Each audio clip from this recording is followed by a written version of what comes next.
Radhe Radhe. Radhe, Radhe Sham. So we'll start, my friends, with an invocation. Just remind us who we are and what we're doing. We are students of our teachers, and we seek Bhagavan. And we have absolutely no way of getting there through our own mental concoctions and philosophies and rational processes. So the position of Vedanta, I promised you we'd do the Vedanta Sutra next year. I'm not terribly enthusiastic about it. We're doing it this semester. It's kind of dry and frankly, compared to the Bhagavatam, you have to squeeze it really hard to get any kind of, no, there's nuggets there, but you have to work a bit hard to extract them. And highly speculative, because nobody knows which sutras refer to which verse in the Upanishad, so it's really kind of a, well, it's, I wouldn't say it's fruitless or rewardless, but it's something we should do, something we should all do. So you know what the Vedanta Sutra is, just like you have a sense of the Yoga Sutras and Sāṃkhya Sutras, your yoginis and yogis in the West. And as you go about deciding what your canonical text is going to be, and I do advise you to alight on a canonical text. Don't just go zoom, just reading one thing after another, like a monkey jumping around from one branch to another, because that's not going to serve you well at the moment of death. So do your svadhyaya, but at some point, take that leap of faith, an informed leap of faith, informed by many years of study and engaging the various options. First, we have to come to an understanding that our own minds are not going to be able to grasp, to figure out truth. You might make some simple deductions like, well, I'm not my body mind. You certainly can do that. In fact, next week in Hindu philosophy next week, we'll be looking exactly at that. The Nyaya arguments for the existence of the soul, and Nyaya uses only reason. And also then the week after that, Nyaya arguments for the existence of Ishvara. Again, using only reason, not using quoting scripture. And the best you can do, and these are the best minds of India, and this the same goes for the best minds anywhere in the world. The best you can do is say, yes, there must be some kind of a intelligence. But you'll never know anything more than that. And likewise, yes, there must be something other than the body. But you'll never know more than that just through human reasoning.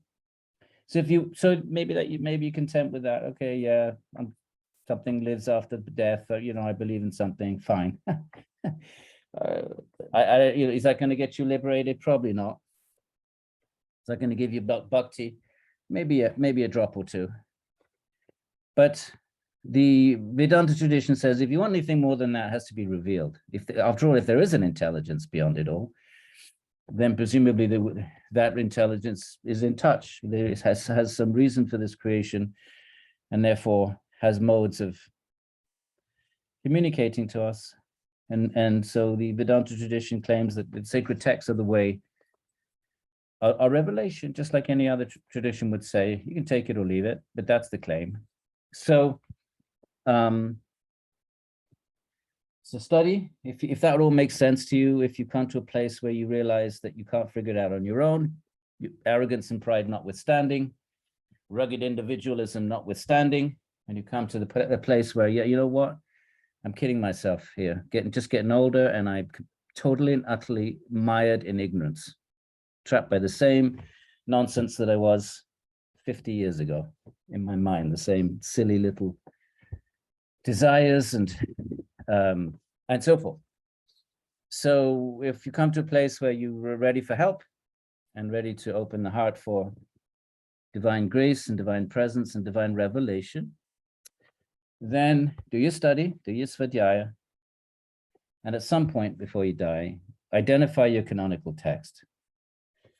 And that's it. Just take the leap of faith.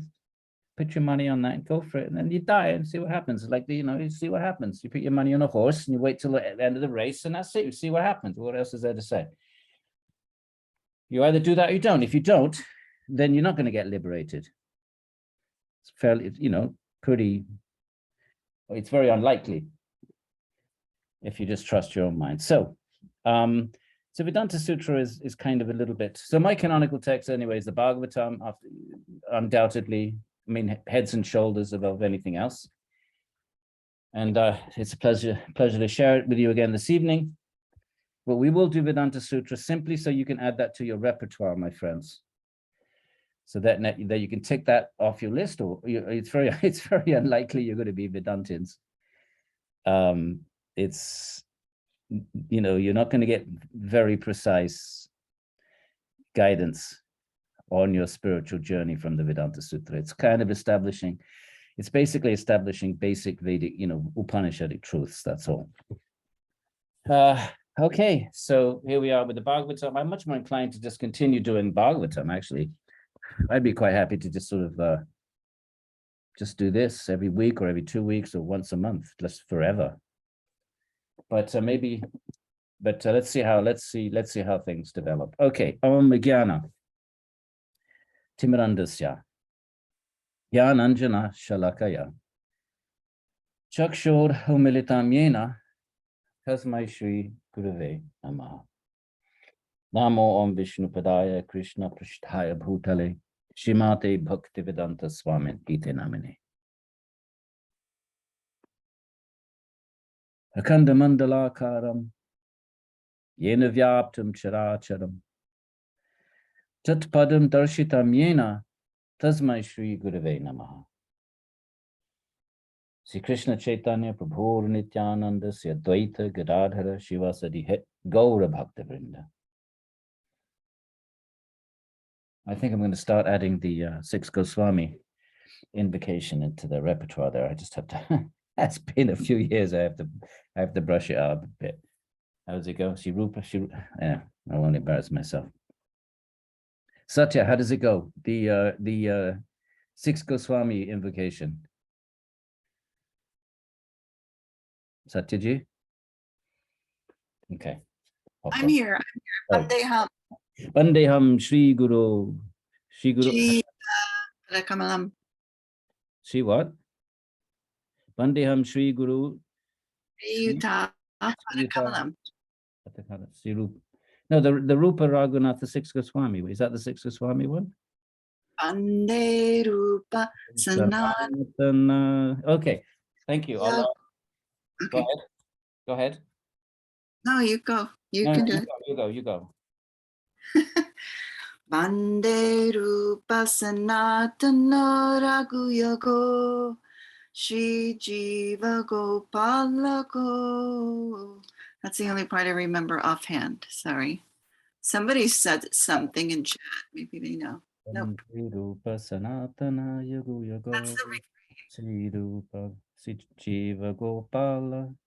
Okay, we both need a little brushing up on that. But some of you know Rupa Goswami because we studied the Bhakti Rasamrita Sindhu. So in the Gaudiya lineage, these are the 16th century theologians that have unpacked Braj Bhakti to just an astonishing degree, the massive outpouring of just literature, a lifetime's worth of reading, just volume after volume after volume, tome after tome, just engaging the beautiful leelas of Krishna. So I think that's the most worthy recipients of a Namaha at the beginning of class. So next week I'll add that and I'll translate it for you. Hey Krishna Karuna Sindhu Dinabandhu Jagatpate Gopesha Gopika Kanta Radha Kanta Namostate Tapta Kanchana Gaurange Radhe Vrindavaneshwari Rishabhanu Sute Devi Pranamami Hari Priya Apavitra Pavitro Va Sarvavastha Gatopi Va Ya Smaret Pundarikaksham Sa Bhayabhyantara Shuchihi. So I wanted to read the teachings of Kapila. They're a little bit, it's heavy jnana. I'm not sure if I need to warn you or not. It's, bhakti jnana. I mean, bhakti sort of piggybacks onto jnana, and it's disappeared. So give me a second. I had it up there. Just one. Oh, can't minimize. Okay. I just had it. Where did my thing go? I must have. Okay. I'm going to interrupt while you're looking. Yeah. If you want to. So it's 8 verses long. But what is the one that's chanted just in the Gaudiya invocation? Just one verse with the names of the 6 Goswamis. It's Nana Shastra Vicharanaika Nipuno. Nana Shastra Vicharanaika Nipuno Sadharma Samstapako. That one? Well, that's the song. But when in the invocation, right, there's Namo Vishnu Padaya, then there's Sri Krishna Chaitanya, and then there's just one verse that has the names of the Goswami. Right. Raghunath, Bhakta Raghunath, Sijiva Gopala Dasa, Bhatta Raghunath. That's it. Okay. Yeah, something like that. Just needs a bit of tweaking. Okay, I'm looking it up. Yeah. I'll be back. Great. Thank you, Satya. Okay, so I don't know what happened to the page. It's this. So I wanted to show you a version of you're all familiar with Patanjali Yoga Sutras.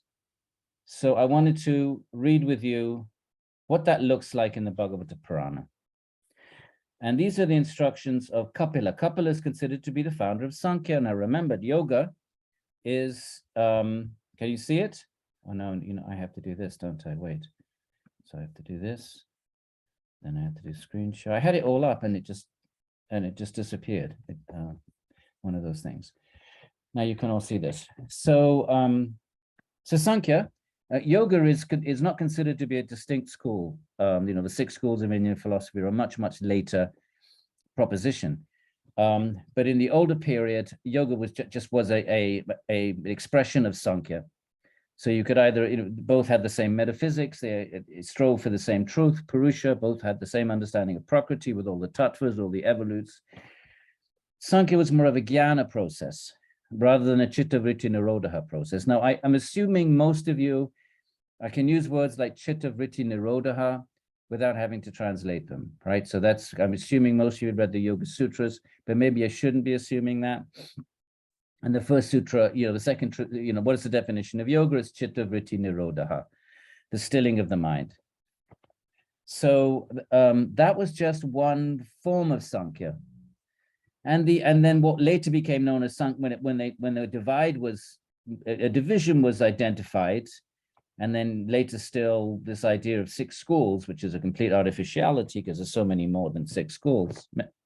But nonetheless, so Sāṃkhya gets associated with jnana, where it's not so much a chitta vritti nirodha practice, but a deep contemplating of truth.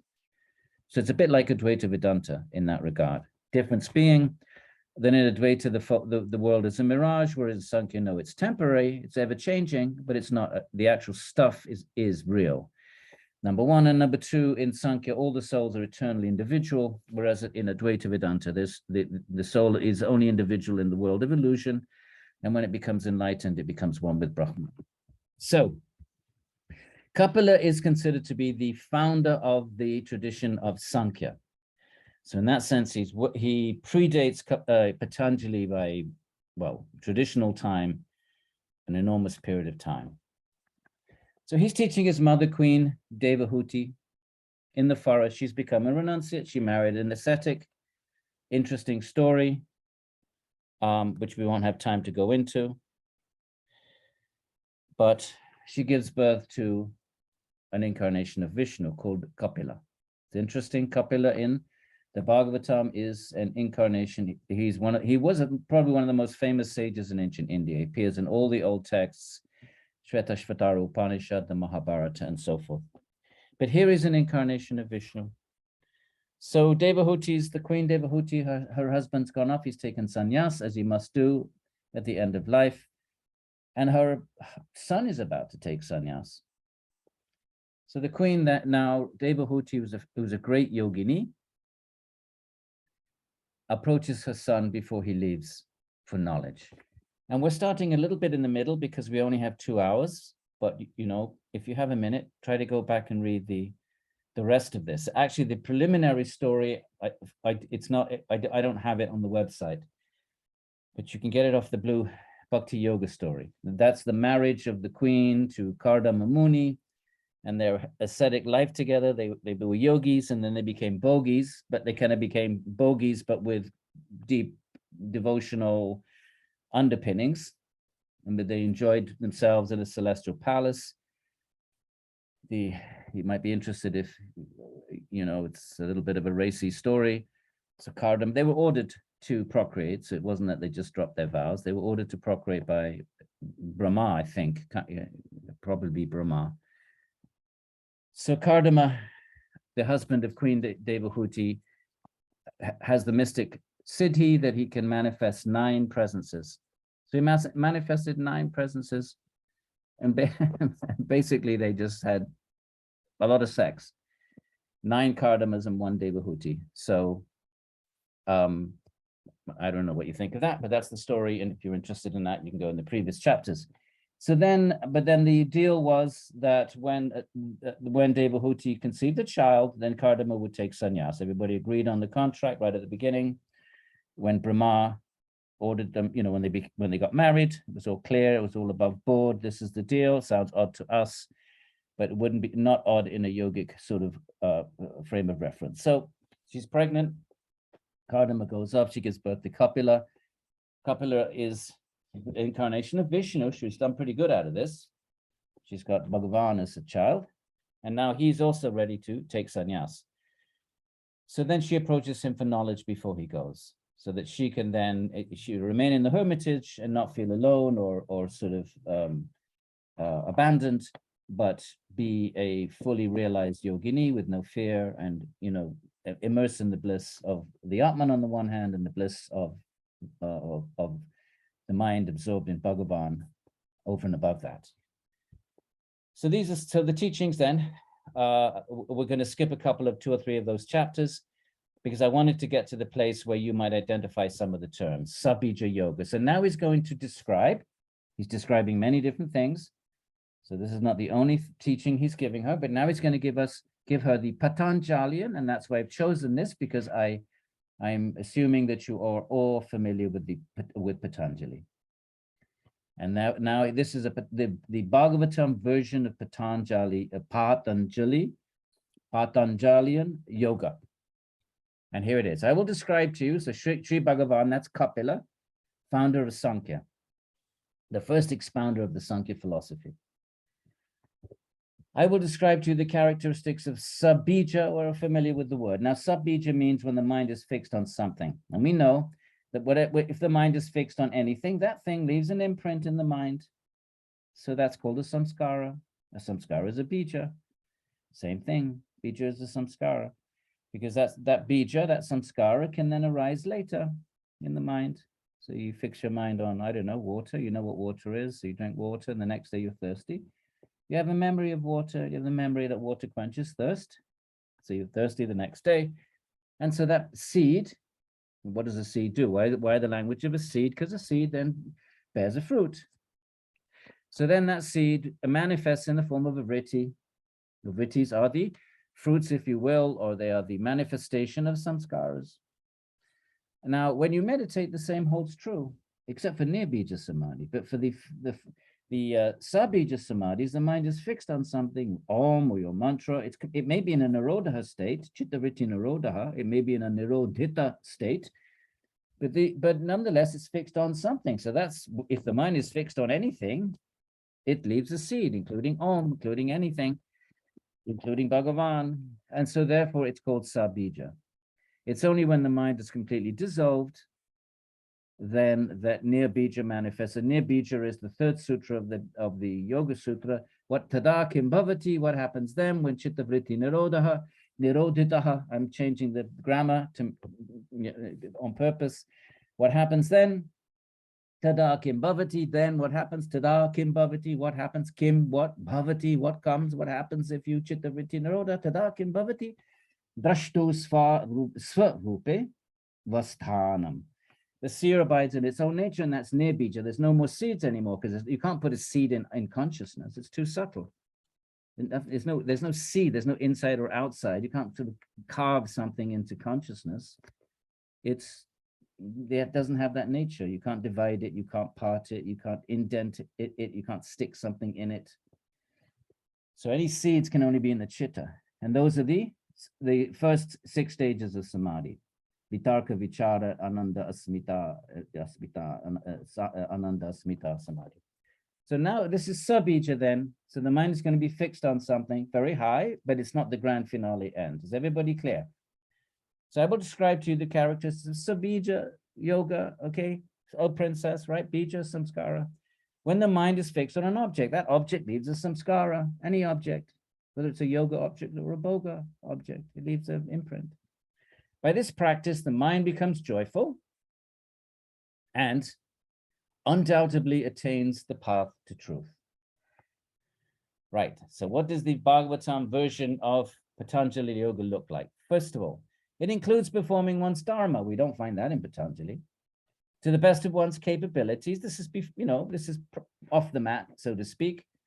Refraining from adharma, unrighteousness. Contentment with what is obtained by providence. That's pretty much the same as aparigraha, the yama of aparigraha. And worshipping the feet of those who know the Atman. Notice that there are differences here. Remember, Patanjali, his first verse is Anushasana. He says, Atta Yoga Anusha. He's continuing the teachings. These yoga practices were permeating the forests and the mountain caves of ancient India. And everybody had slightly different variants, just like, think of asana today since the 60s. You got Patabi Joyce, you got Vinyasana, you got Iyengar, Guruji Iyengar method, you get Kripalu, you got the Shivananda. There's some basic commonalities. They focus on the body, they focus on, but they're very different. The poses have their own flavors. So such was the case with the various rugged, individualistic yogis in the forests and caves of ancient India. All right, so Patanjali comes along, he says, okay, we need to systematize this lot, right? We need to get it organized. That's what an intellectual does. That's what a sutra sets out to do. It sets out to organize, schematize, and then encodify forever, preserve forever. And he has. It's been 2,000 years at least. That's not forever, but not bad. Better than anything you and I doubt anything you and I will write will be around for 20 years. Forget about 2000. So therefore there's these little differences. So for example here, and right, we got dharma. Patanjali's not so interested in that, but dharma, contentment with what is obtained by providence. Well, that's a commonality, aparigraha, and worshipping the feet of those who know the Atman. This is important in bhakti, to seek the sangha, seek the friendship, to serve the bhaktas, that you win their heart. And the real bhaktas will never exploit anybody because they live so simply, they don't need anything. They don't have anything.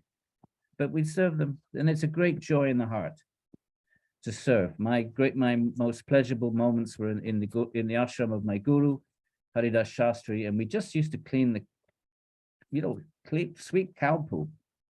We put on the most raggedy ass gamsha, which is a cloth you wrap around your waist, and he had these, he had a cow protection. He had this huge, cow ashram, and we would go, and it was blissful. We were in bliss. Never anything as joyful as that. We'd clean up the poop, brush the cows, love the cows, stroke them. So this is what is meant by service of the guru. Not the guru doesn't need anything, but the guru will invent stuff. He'll make stuff up so that you could do some service. Okay, go clean the cow shed. So, and that gives bliss. So worshipping the feet of those who know the Atman. Giving up mundane dharma, and the dharma at the beginning of the Bhagavatam, a new definition of dharma is given. We read the story with Parikshit. That dharma is actually, what is the dharma of one who is about to die? Remember? So there are different kinds of dharmas. And the ultimate dharma is the dharma of the Atman to Bhagavan. The Atman is a spark of Bhagavan. Therefore, its nature, its inherent dharma, if you want to use the term that way, which the Bhagavatam does, is to reconnect with Bhagavan. And then, of course, to give up mundane dharma, and attraction to the dharma of liberation. Remember, consistently give up the desire for moksha. Bhagavatam isn't interested in moksha. It's interested in love of God.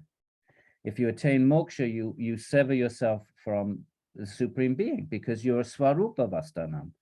You're absorbed in your own nature. So then you could remain that state forever. And it's blissful.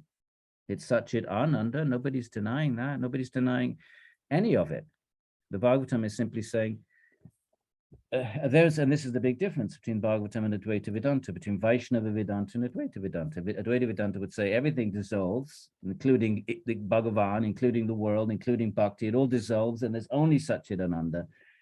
And the Bhagavatam would say, yeah, well, it will dissolve for you if that's what you want, but it won't dissolve for everybody else because that Bhagavan is an eternal real, as philosophers might say. It is an eternal real. Ontologically real. And if you're absorbed in your own nature, you'll think it doesn't exist.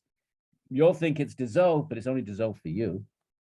If I go into a state of deep sleep, well, the world doesn't exist anymore. And you could say it's dissolved, and it's just, but it's only dissolved for me in my state of deep sleep. So the Bhagavatam is saying here, give up. Where does it say it? So giving up mundane dharma, and attraction to dharma of liberation. We're attracted to moksha. Why are we attracted to moksha? Because we suffer. And because we suffer because of relationships, because of our body, because of the world. And so we eliminate all of that. Get rid of it, get rid of it, get rid of it, throw everything out. Oh, it's all suffering. And we end up just with consciousness. There's a logic to it. It's understandable. And so we're attracted to this dharma of liberation. It's a place, and it is. No one will deny it. It's a place of freedom of suffering. But the bhaktas are interested in Bhagavan, and even if they attain this state, they relinquish it in order to pursue love. So, what else? Moderate intake of pure foodstuffs. The Gita talks about this, but Patanjali doesn't. And living always in a solitary, peaceful place. Again, Patanjali doesn't say that so much, but the earliest reference to yoga in the Shvetashvatara, or maybe the Karta Upanishad, does refer to a solitary place, exactly this language. So this is older than Patanjali, living in a solitary place. So my friends, for us, that might mean becoming a little hermetic, not engaging in frivolous social life. Make your little house, make your house your ashram, and embrace solitude, right? Because we don't like to be alone, we create this artificial social life with people that really don't care very much. They don't deeply care. So better just to embrace solitude and use that as an opportunity, as a trigger to deepen our relationship with Bhagavan, which is real, which is pure, which is eternal, and which is not superficial or false. And it's not about killing time. So solitariness is a great boon, and many in the yogic path. So now we're going to run into things we recognize. One should practice ahimsa, satyam, truthfulness, standard 5 yamas. But notice it's slight different in wording. Non-stealing, asteya, so far so good, and adopt only as many possessions as required. Okay, Patanjali calls it aparigraha. Here it's called yavad artha parigraha. It's slightly, same thing. Aparigraha means not to grasp, and here it's parigraha, to grasp, not aparigraha, parigraha, but to grasp. Grasp what? Yavad artha, only that which is necessary. Yavad, literally as much as artha is needed. So that's the same as aparigraha. You can call it non-grasping, or you can call it grasping. Yavad artha, only what you need to survive, to maintain the body. So all of this we're familiar with. Once you practice celibacy, that's brahmacharya, right? Obviously, sex desire is probably the strongest desire, perhaps second to the hunger and the urges of the belly. And it's raga, it's the strongest kind of raga. And when we're under the control of of sexual desire that it controls our mind. It controls us. And the object of our sexual desire now has power over us. We're no longer autonomous and free from that. We become subject to that control. Think about it. If you desperately have any kind of desire, that desire, it controls you. And it compromises your judgment, it compromises everything. The more extreme it gets, the more you're willing to compromise everything to satisfy that desire. So brahmacharya is actually very freeing, my friends. We can get to that place naturally and not artificially. Tapaha, so now we're in the niyamas, tapaha, shocha. All this is all classic so far completely and utterly the same as Patanjali. Svadhyaya, and instead of Ishvara Pranidhana, he calls it Purusha Archana, worship of the Purusha. It's a little bit of a richer word because Archana means actually worship in the sense of pujas and, not just Ishvara Pranidhana can just be a mental act, whereas Archana tends to be richer in terms of, surrendering, of course, but richer in the sense with more sort of devotional, devotional richness, offering, pujas and flowers and fruits and that sort of thing. So Archana is the term that's used for the puja in the temple, for example, to this day. To this day in Hindi, which is absorbed it from Sanskrit, Archana. Puja tends to be the thing that you do in your own home. You can also use it for the temple, but Archana tends to be slightly more a sort of temple-like, word you might use for temple worship. Observing silence, mona. Okay, so Patanjali doesn't mention this, but it's obvious. Pratyahara. If you're doing pratyahara, then you're not talking, are you? Withdrawn consciousness. One should become fixed in a sitting posture by mastering the appropriate asanas. Now, note, this is interesting because Patanjali just talks about asana, stiram sukham. Now, Vyas in the commentary, and Vyas is 3rd century, he lists 10 different asanas. And this is an important point. You might want to make a note of this. Some people are saying that all these asanas are new, they're a concoction, they are, modern. It's not true. Vyas in the 3rd century mentions 10, and he doesn't just mention 10, he mentions 10 and he says, etc. That means there must have been a lot. If there was just 10, we would have said one, he would have said 3, etc. But if he lists 10 and then he says, etc., it wouldn't be 11 or 12, would he? He would have listed 11 or 12. You don't just list 10. If there's a list of 12, you wouldn't name 10 and then say, etc. Etc. suggests a whole lot more. So there were asanas, but their function was to train the body. Well, we all know that. To train the body so that you can sit. But notice here, mastering the appropriate asanas. So that was part of it. That's part of the practice of meditation. You do your asanas so your body can sit. Because how else are you going to meditate? Meditation's in the mind, but the mind's in the body. So if you're going to meditate, you have to first decide, what am I going to do with this body? Because the mind's in it. So I've got to do something with this body so that I can then meditate with my mind. But first, what do I do with the body? So you have to put it in some kind of a state where it's not going to distract the mind. That's all it is, my friends. That's what asana is. So, so I think most of you know that. So gradually mastering breath control, and notice he calls it prana jaya rather than pranayama. Ayama means a passageway. So the prana is the life airs, the prana, the sort of 4th na. What does na mean? Give me a second. Just going to go into my Monio Williams. Retroflex, na. I think it means to breathe. Let's see. Yes, the cerebral nasal. No, it needs to be a verb. What's the verb? The cerebral nasal. Na. This is only the online dictionary, so it's not very good. Oh, wait a minute. Maybe it's this. No, it's this. What about if it's long A? Nah. Can you see this? Can you see the dictionary, my friends? Can you see it? Yeah, we can. Right. You might want to do. Look, this is Monio Williams dictionary. Look. Okay, you type in Monio Williams Sanskrit dictionary, and then this comes up. and you type the word in here, but you have to know, if it's a long A, then you have to put a capital. If it's a retroflex, then you have to put a capital.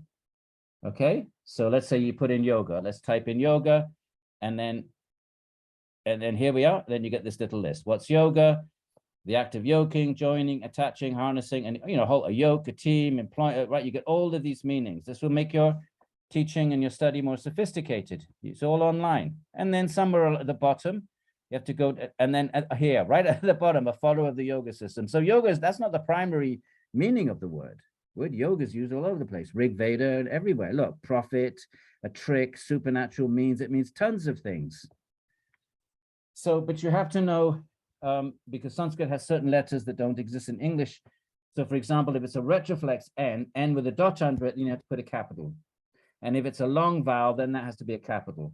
So let's see if na comes up, because we're looking for prana. No, so so we put in pra, na. What do you mean no match is found? Pra, maybe it's a capital. Pra, no. You see, you got to get it right. Yeah, now you see what happened? I put a small a in and nothing came up because it's a long A.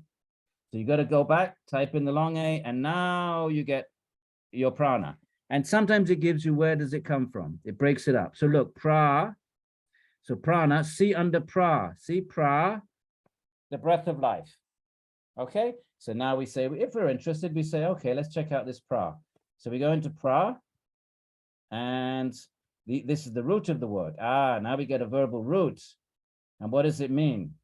So we got pra, prati. These are the various forms, the verbal forms. It, it, he, she, it. Where's the English?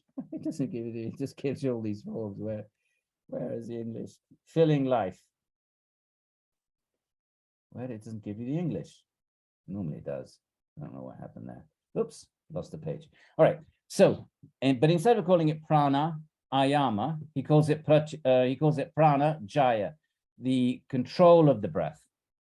So slightly different vocabularies. Different teachers call things differently. Nothing to be alarmed about. I'm practicing withdrawal of the senses from sense object, pratyahara. So far, we've been almost identical.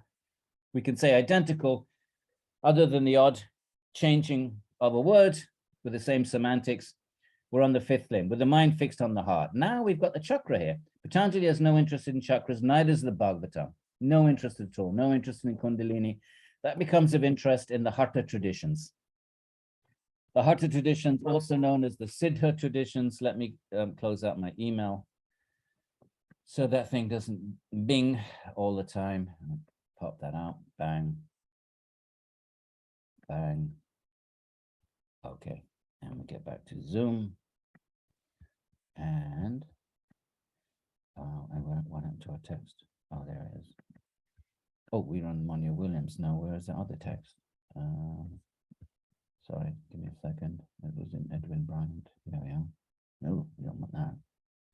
What happened to the text? I think it's the next one over, that Kapila, next to Edwin Bryant.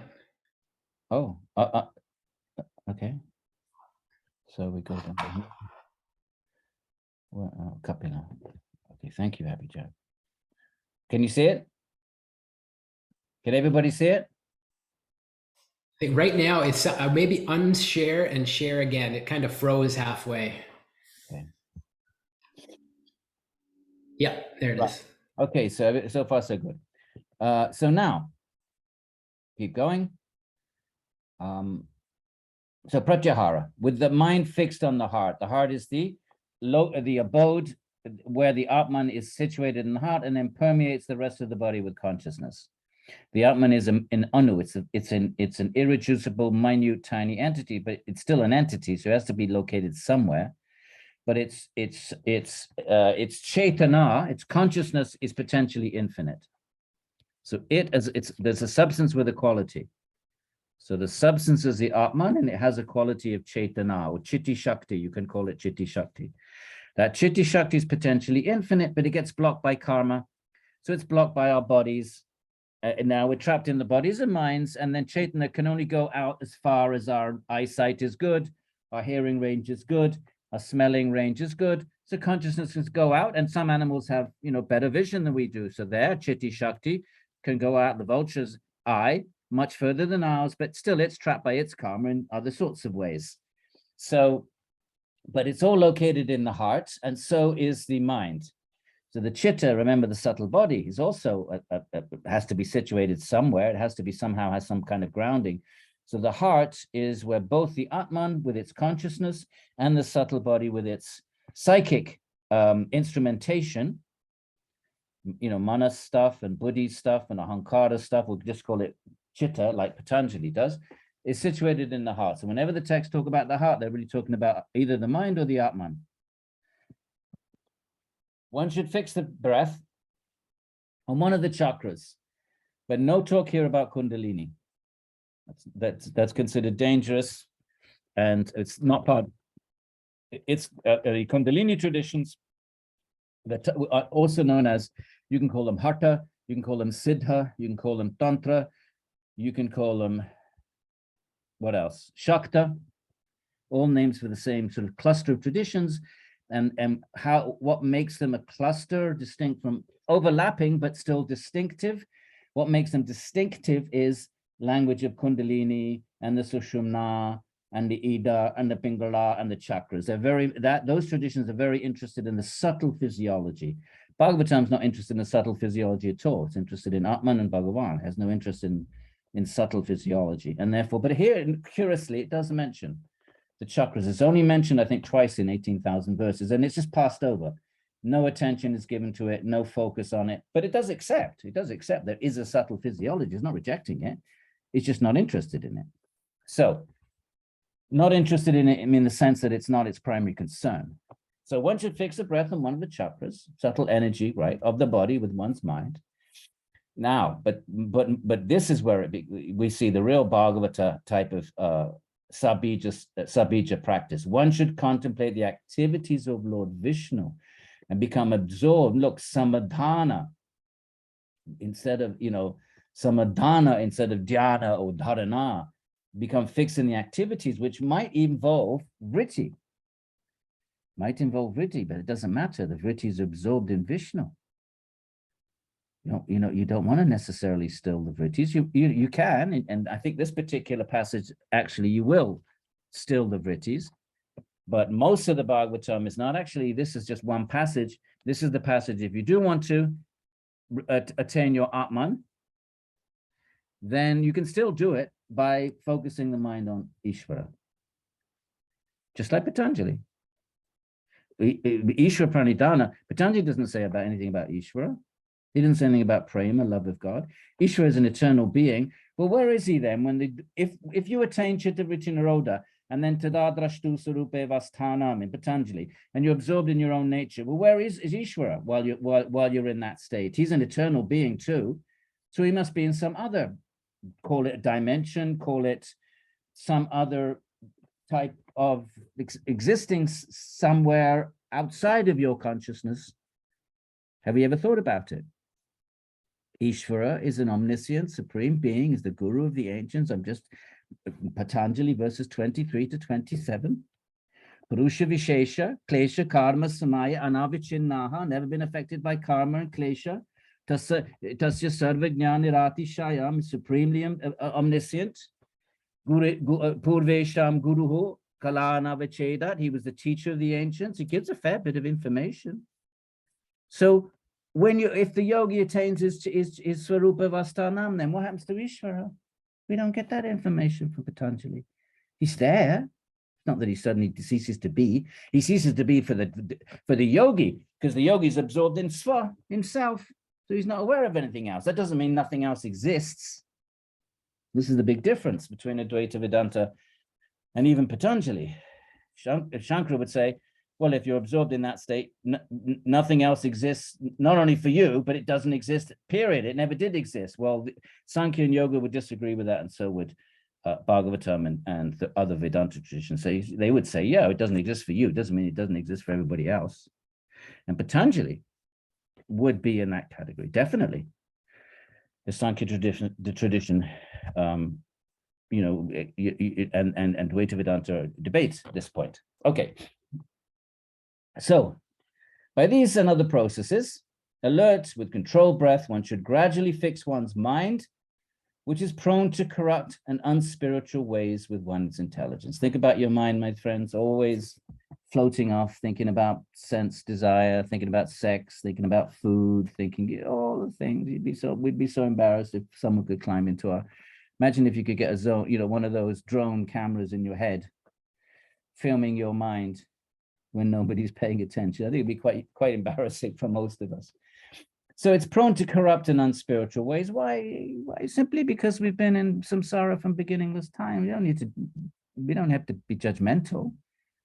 It's just that we've had unlimited samskaras, and we were animals and beasts and all kinds of creatures doing all kinds of things, killing other creatures, eating their flesh, mating, all of this is done infinite time. So, naturally these things are in the mind. We shouldn't become despondent about it. What we should do is take a practice of purification. There's no other way out of it. You can't get out of it, my friends, any other way.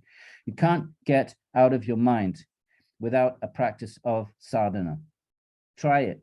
And surely, isn't it? We might sort of, by sheer grit, become slightly better, more moral people, slightly, become more, slowly change our personality, but you can't get out of your mind.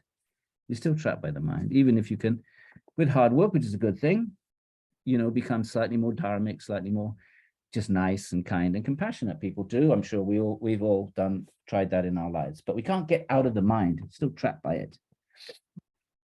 So it's prone to corrupt and unspiritual ways with one's intelligence, the higher intelligence controlling the lower mind. So if you notice, this just simple example, you're in always with the Ben and Jerry, but there we go. In the Ben and Jerry, walk past the Ben and Jerry, ice cream, your senses latch on, and then the more you linger there, as Krishna says in the Gita, you become attached, and the attachment becomes a desire. But sometimes a higher voice says, you know what? No, you don't need this. You're trying to lose weight. Perhaps it might not even be a yogic reason. It might just be just a mundane reason.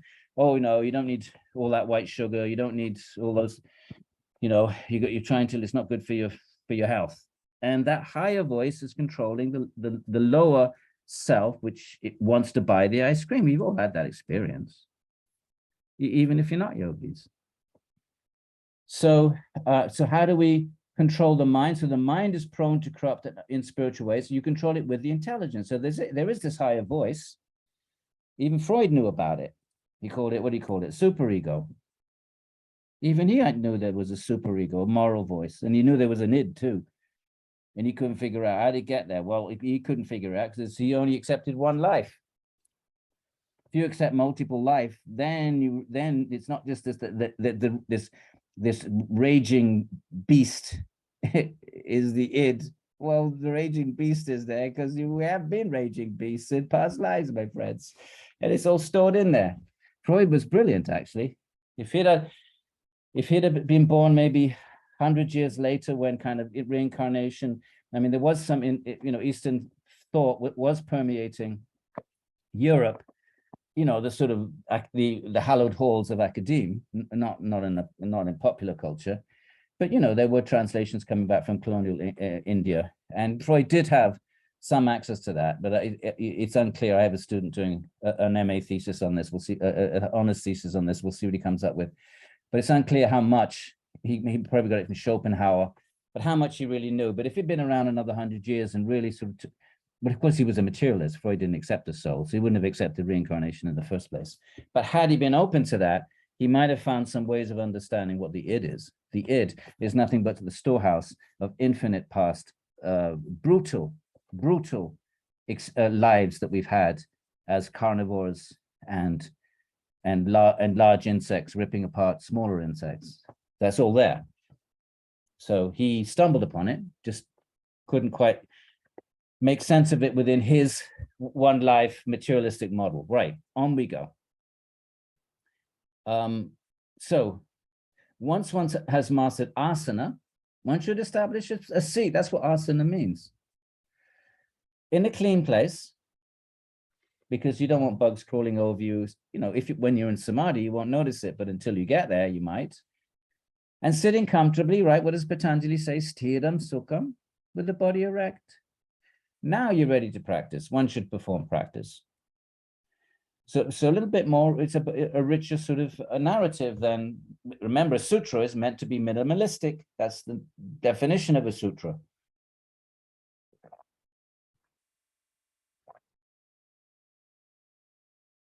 Right? One should cleanse the passageway of the air by performing, and the commentators of the yoga mention these terms, even though Patanjali doesn't. They're right there in the commentaries. Vyas, Vachaspati, Pura Kumbhaka, Rechaka, breath restraints, or by the reverse processes. Why? Such that the chitta can become fixed and undistracted. When you slow down the breath, the chitta will slow down. There's an intimate relationship between mind stuff and prana stuff. Mind is slightly more subtle than prana. Prana is more subtle in all the other elements, and mind is more subtle than prana, but they're intimately connected. So when the prana slows down, right, when you're agitated, you control your breathing, your mind slows down. The mind of the yogi, whose breath is controlled, should soon become purified by pranayama, right? What does Patanjali says? By pranayama, what does he say? The covering is removed. Avarana, I don't have my the sutras handy, but the avarana, the covering is the covering of what? The kleshas, rajas, tamas. So that's purification means what? You're removing the kleshas, klesha tanukarana. You're minimizing rajas. You're eliminating tamas. That's what purification means. You can talk about it in guna language. If you want to talk about it in guna language, it means minimizing rajas and tamas and maximizing sattva. That's purification.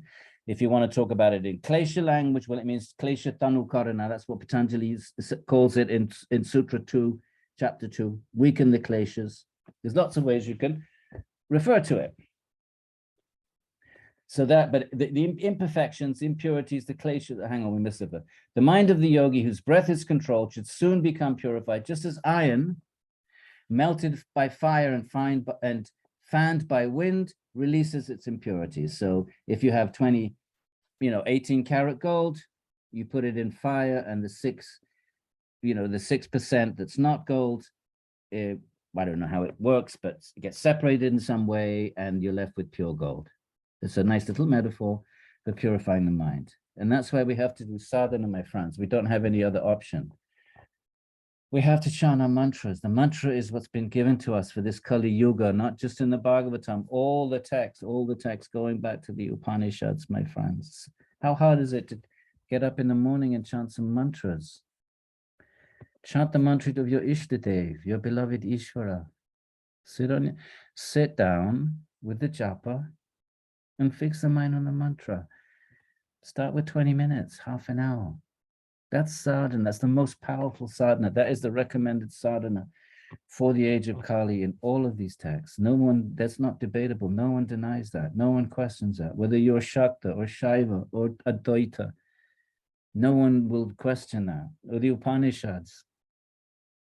You want to be a yogi, yogini, take a mantra. Even if you did nothing else, the mantra would work its magic. What does that mean? It purifies the mind. What does that mean?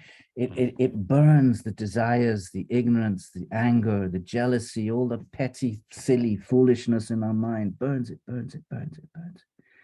Mind becomes sattvic, then we change, we become content. It's not the bliss of Brahman, fine, but we're headed in the right direction. We begin to see everybody equal. We begin to be non-judgmental. We get to that place beyond isms that we're all trying to get to nowadays, which is a very good thing. Mantra, my friends, take a mantra of your beloved Ishta Devata, the form of Ishvara that attracts your heart.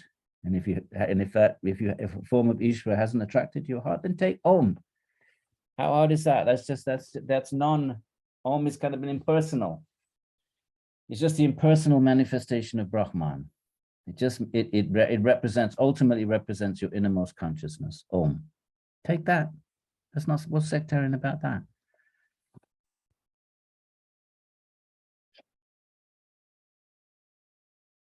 By pranayama, one can burn imperfections. By dharana, one's sins. You know, in other words, you burn up karma. We don't know what kind of karma we have. Do you realize we have no idea what our karma is? All we can say is right now, oh, I'm doing okay. It simply means we're going through a good karma patch. Oh, no, I'm suffering. Oh, going through a bad karma patch. We have no idea what's lying in our storehouse. There may be karma we did from 55 lifetimes ago that's been lying in storage, like the cicadas. You know, the cicadas, they come out every 17 years. No one knows why 17 years. But whatever it is, something triggers them after 17 years, and out they come, 17 years. Karma's like that. It could be 117 years. It could be one lifetime ago. It could be 117 lifetimes ago. You have no idea when the karma, what kind of karma is accumulated in our chittas, in our psychic bodies. It's all accumulated there. You don't know. You might think, oh, well, I'm nice and pious and generous and kind, and I'm a yogi, oh, I'm such a... You might be right now. You don't know what's going to wallop you anytime from this storehouse, my friends. So sadhana burns that. Burns it. In addition to purifying the mind, it also burns karma, and that's what's being stated here, the dharana. Okay, so pranayama, you burn the kleshas, desires, etc. Dharana, you burn your karma. By pratyahara, contact with sense objects, you burn that, meaning you lose interest in contact with sense objects. You're not interested in going out shopping and just buying this and buying that and walking down the high street and saying, oh, let me buy this and let me taste that and let me have a cup of coffee and let me have a nice screen. All of that gets burnt. And by dhyana, ungodly tendencies, whatever that means, and we read the adharma, the inclination to be non-dharmic, maybe to steal, to cheat, whatever it might be. When one's mind is perfectly controlled by the practice of yoga, with one's gaze fixed on the tip of the nose, the Gita talks about this as well. And so sometimes that's called, it's probably the tip between the brows. Although I have seen pictures of yogis staring at the nose, they seem to take it as the tip of the nose to be the end of the nose.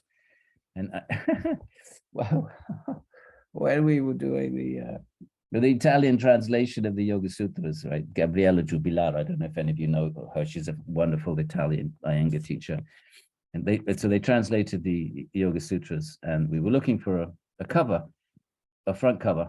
And so the Italian publishing house, they were all pleased, and they found this picture of a yogi in that, in the Rome, whatever, archives. And it was the most odd-looking character you can imagine. He was cross-eyed, his eyes were like this, and it just looked bizarre. And I just said, look, Gabriella, it's an authentic picture. It's traditional, but that is not going to appeal to a modern, Italian, Starbucks kind of, yogi audience. You better get something where he's not cross-eyed. So the publishing house wasn't very happy, but they agreed. All right. It was really bizarre. And the same in the Brooklyn Museum. When I was looking for the front cover for my, and they have pictures, they don't have much that goes earlier than that 17th century. Everything else is perishable. You don't have any pictures, not from the Northwest anyway. I doubt anywhere. You might have architecture, I don't know about pictures. And all the earliest pictures of yogis, they really look weird and cross-eyed. So this is where it's coming from. It's coming from the Gita, actually. But elsewhere, but in the Gita, it says, tip of the nose. But the second time it says tip of the nose, it says between the brows. That's also the tip of the nose. So you can look up, between the brows. And what's the point of that? The point of that is it's not, there's no kind of like physiological benefit from that. It's simply that if you open your eyes, you get distracted. And if you close them, then tamas gets kicked in, because when, physiologically, when the eyes are closed, the body thinks, oh, it's nighttime. So then the sleep samskara is kicking. So you don't want to keep them open because you get distracted. You don't want to keep them closed because tamas kicks in. So you keep them open, but unfocused. That's all it is. You don't have to do this. But that's the logic of it. No, there's nothing, not like some weird city is going to come because you crossed your eyes. No, you're going to look like a weirdo. That's all that's going to happen. but but you don't need to do this. But this is classical yoga. And now one should meditate on the form of Bhagavan. And now Patanjali wants us to meditate on the sound, the vachaka of Bhagavan, of Ishvara, as he calls him. Tasya vachaka pranavaha. So Patanjali's meditation on Bhagavan is on the sound, and that's mantra, and that's perfectly not only okay, but highly recommended. In fact, that's much more common than what's coming up next. Even in the Bhagavatam, it's going to prioritize japa. Patanjali calls it japa, or everybody calls it japa, because everybody calls it japa. And japa is the quiet repetition of the mantra. But here's another option. And that is that to actually focus the mind on the form. He has pleasing lotus-like features with reddish eyes, like the interior of a lotus. Next time you look at a proper painting of Krishna, tradition, you'll notice it's pink around the eyes. All of this you'll see in any picture. Maybe not the modern, very modern pop art, because the artists don't know what they're doing. They just mix everything up, they're not trained. But anything that's a little, a few years, not obviously not sort of a pop art, modern kind of melange type art, but anything mildly traditional, you'll notice everything that we read now is on the pictures of Vishnu and Krishna. I've said this before. Shiny silken garments are yellow, always yellow.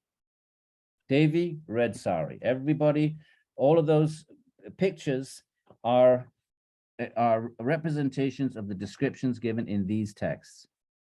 Bhagavatam and the other Puranas. Nothing is speculated. So,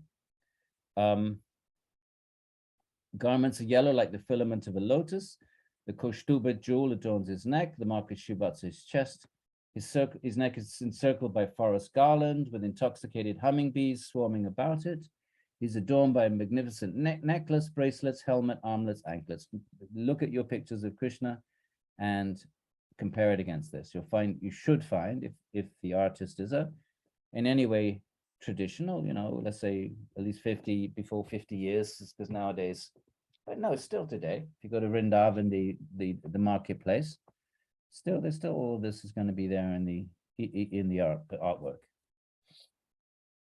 Okay, so his hips are, so you imagine, you put an image together in your mind with all of this. His hips are adorned with a brilliantly shining girdle, seated in the lotus of the heart. His countenance is serene. He has the most beautiful appearance, gladdening the eyes and the mind. He's eternally gorgeous and is worshipped by the entire universe. So all beings are glorifying Bhagavan, right? A bit like the Old Testament, actually. Kingdom of God, the seraphims and cherubims. There's something there, my friends. And he is worshipped by the entire universe. He's youthful, vigor of the prime of youth. Of course, doesn't get old, but his form is eternally youthful, Nova Yovana, eternally, because there's no time there. Everything is pure. The form of Vishnu is not made of matter. It doesn't age, it doesn't change. It's not subject to the ever change of the gunas like our bodies are. So there's no inside and outside. We're inside our bodies. We have an Atman that's inside the Prakritic body, not Vishnu. It's not that Vishnu is some kind of an Atman inside of some kind of a Vishnu body. No, there's no inside and outside. There's just Vishnu. That body is his Atman. It is pure consciousness. It's a form that he manifests, in infinite forms. There's no limitation there. And the Bhagavatam will say, and he manifests them to please his devotees. So therefore, you get to choose which form of Bhagavan pleases you. And how do you decide that? You have to read the stories, my friends. And don't think that they're just silly mythology. Use your rational mind, but understand the limits of it. All the devotees of Vishnu and Shiva and Krishna were brilliant theologians, brilliant. They intellectually, they were on the level, I would say surpassed, but that's not fair. They were certainly on the level of Augustine, Aquinas, and the greatest philosophers of the West, Aristotle, Plato, the theologians of ancient India. There are certain just amazing, the intellectual, just monuments of human intellect. And yet they're devotees of Shiva and Vishnu. So they understood that God can not be arrived at through reason. The existence of God can be, but not the nature of God. So they pushed reason as far as they could. They wrote volumes and volumes of literature to encourage people to, to preserve their theologies, to defend their theologies, to give intellectual coherence and dignity to their theologies. But then they all went to the mandir and did kirtan to their beloved Ishvara.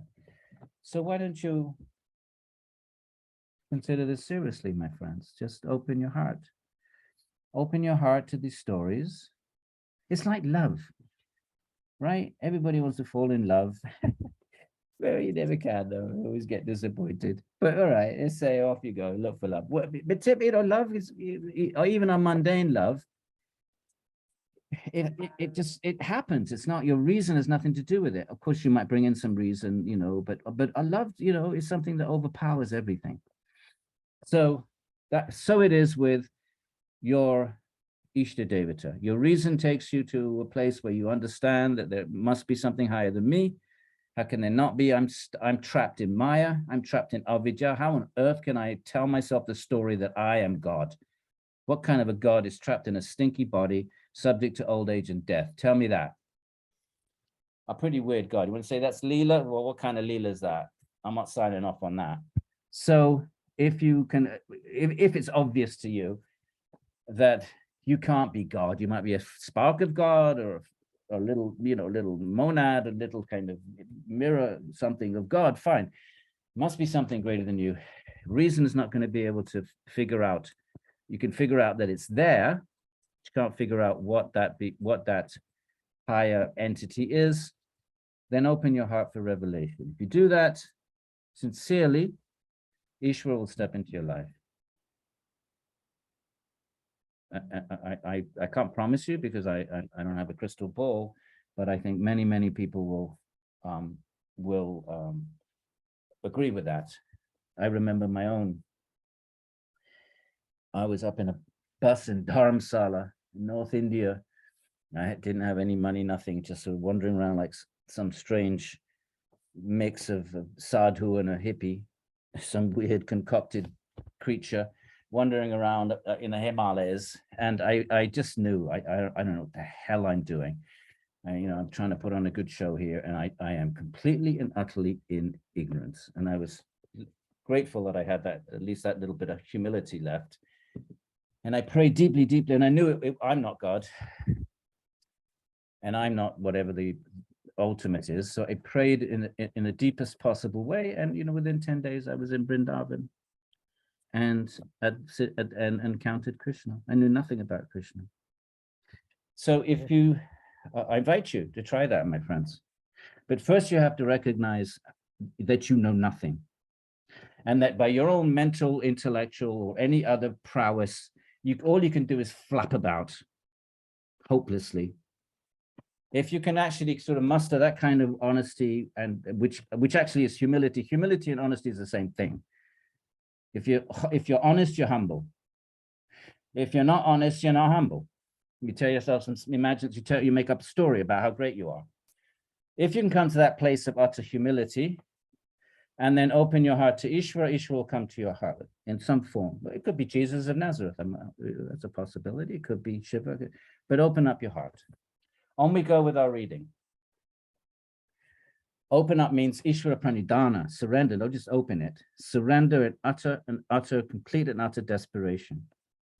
This is the beginning of the bhakti path. Eternally gorgeous to behold, worshipped by the entire universe, youthful vigor of the prime of youth, and is anxious to bestow his blessings upon his devotees. My friends, Bhagavan is a loving being, but he needs us to completely, he's the highest possible being. Look, even in our mundane relationships, if someone's a bit la-di-da, right, as and graces, right, well, then you have to sort of surrender a bit more to get, that person's attention, don't you?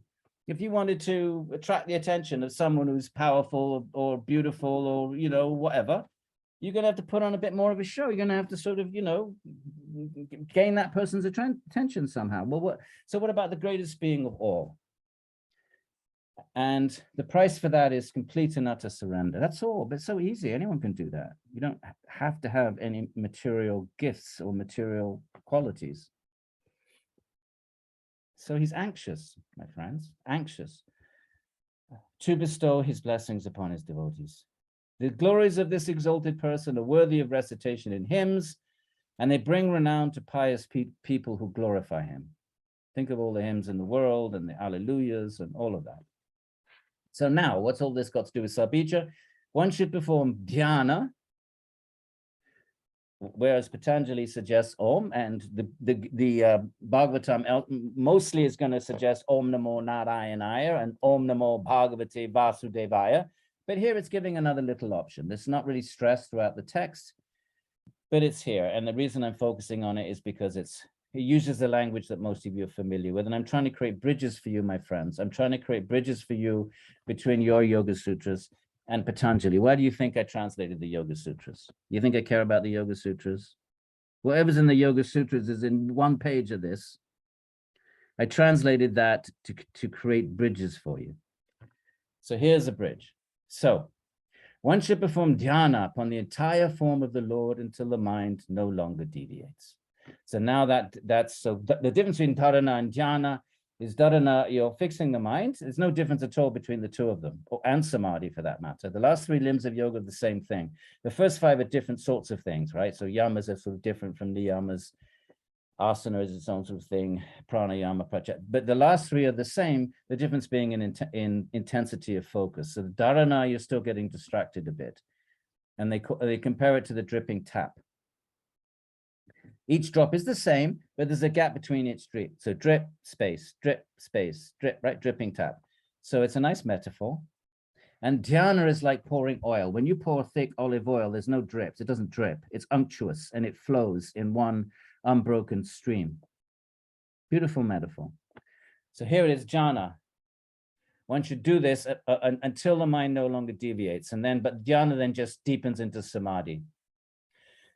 The activities of the Lord are always attractive. What's not to like? Therefore, with a mind full of pure love, when it becomes purified, by the way, you can't make yourself love God. God bestows love. It's a gift. The only thing, let's be clear about how the mind works. Nothing can arise in the mind unless there is a samskara in it. There is no magic. Just like in physical reality, things don't just appear. Even the cities, what do you do with the cities? You're not making things appear. You're actually rearranging the substructure of existing things and rearranging them so it looks like something appears, but you're not making something out of nothing. There's no creatio ex nihilo in any of these traditions. So there's no creatio ex nihilo in the mind. Love cannot manifest in the mind. It has to be bestowed, like everything else. How do you know you like Ben and Jerry's? Because once upon a time you had your first Ben and Jerry. You had your. Am I going to get sued? Actually, I shouldn't get sued by Ben and Jerry. I'm putting in some good promotional little asides. But your first Ben and Jerry, you have it. It's nice. Now it's in the mind. And then a week later, you can manifest it. Oh, that was nice. I'll do it again. Nothing manifests in the mind unless it's there. Now, once things are there, you can put them together in weird and wonderful ways, and we call that creativity. Fine, but creativity is nothing other than an original putting together in an original sort of way a melange of existing samskaras. So love of God is no different. It's not in there. It has to be put in there. How is it put in there? Bhagavan gives it. Because love has power. When you love somebody, in the sense that love conquers, it conquers the heart. And Bhagavan is no different. He becomes a plaything in the hands of in the Braj Leela. Well, last session together, we'll read the stories of, he becomes a plaything in the hands of his beloved devotees. He voluntarily, and the text love to say it, the uncontrolled one becomes controlled. It loves to play with these oxymorons. The unlimited one becomes, the uncontrolled ones becomes controlled by the love of his devotees. The gopis say, dance, Krishna, dance, and he dances like a puppet in their hands. Beautiful. Little Krishna then wants to please him, and he toddles about and he dances. This is love. So Krishna's not going to allow anyone to control him unless that person's 100% pure, with no other motive. If you have another motive, then if you have a motive for love, if someone approaches you and they say they love you, but they have the motive, well, that's not love, is it? They're pretending to love you, but they want something, or maybe they want your money. Maybe they want whatever, sex. Maybe they want something else. Then that's not love. And sooner or later, it becomes exposed, and then it becomes a horror show, becomes a broken heart, or whatever it ends up being. So therefore, to have love of God, it's a gift, and it's only going to be given, and it will be given, but we have to be 100% free of any other desire, because otherwise the desires creep in and we say, oh, Bhagavan, by the way, you think you can fix my, my bank account's a bit low. Do you think you can sort of slide a quick check in the mail? little refund from, a little tax refund, maybe, So then that's not love. Okay. So love. Therefore, with a mind full of pure love, right, and that will be bestowed by God, one should meditate upon him in the core of one's heart, as standing, walking, sitting, or lying down. So that means your mind is actually chitta-vrittiing.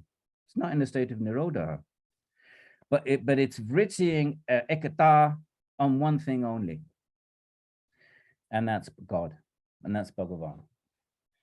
When the mind has attained fixed concentration, focused on all his limbs together, the sage should then visualize and fix the mind on Bhagavan's respective limbs one by one. Okay, so that's one process. It's not really stressed very much in the Bhagavatam. I think we read one already. Didn't we read one already? And I guess the reason I've chosen, as I said, I've chosen these passages because I'm trying to find things that you're a little familiar with already from your Svadhyaya on the sutras. Right, so let's jump to the next chapter. So Devahuti Queen said, so you've described the characteristics. Actually, let's go back here. Now, this is if you want, there's two things you can do now. You can use Ishvara Pranidhana and to develop love for God and then just remain immersed in that love for God, or you can withdraw the mind and remain fixed in the bliss of your own nature. I hope I've made this clear over these sessions. There's two different things, although they're inseparable in one sort of way. That's why Ramanuja calls it Vishishta Advaita. It's non-dualism, but it's individualized. It's non-dualism with differences within it. You can either be absorbed in the bliss. If you want bliss, you can be absorbed in the bliss of your own Atman for all eternity, free of suffering, free of birth, free of death. Most jnana paths take you there, jnana paths and yoga paths. Or you can do that, but keep going, and rather than be immersed in the bliss of your own nature, you wish to be your consciousness to be absorbed in this sort of ecstatic, the bliss of being, of seeing and touching and being in a relationship with Bhagavan. Those who do that say that that bliss is infinitely greater than the bliss in your own tiny Atman, which makes sense. If you think about a spark of a fire, it's going to have heat and luminosity, but nothing compared to the heat and luminosity of the fire, which is the source of the spark. If you accept that God is greater than the Atman, then it's perfectly logical that whatever the qualities of the Atman has, the Paramatman has infinitely more. And so therefore, the bhaktas seek a relationship, and the bliss that they get from that, they're not seeking bliss, it just happens. That's just the nature of Bhagavan. When the consciousness is absorbed in Bhagavan, it just automatically experiences this incredible bliss. So you have two options. And you can even use the meditation on Bhagavan for either of those options. In Patanjali, you fix your mind on Ishvara, but not because you want love of Ishvara, because Ishvara will give you your Atman Samadhi Siddhir Ishvara Pranidhanat to whatever, 227 somewhere. Ishvara can give you, and the same with the Gita. Krishna says, I can give it to you. You want your Atman, you want to be absorbed in your Atman, I can give it to you, I can give it. So make your choice. What do you want? Think about it. You probably never had to think about it, because most of the yoga that's come over to the West is being about your Atman and being absorbed in your own Atman. The real Vaishnava traditions haven't, come over quite so robustly, even though they're dominant in India. Do you want the bliss of your Atman, or do you want the eternal love of God as a distinct being? Eternal. Think about it and see where you end up. So Devahuti says, okay, you've described the characteristics of Mahat, right? Forget all that. That's the Buddhi. And Prakriti and Purusha. This is Organ. This is classic Sāṃkhya. Remember, Kapila is founder of Sāṃkhya. And you've described the higher nature of these two as outlined in the Sāṃkhya tradition. Excuse me, I just drink some tea.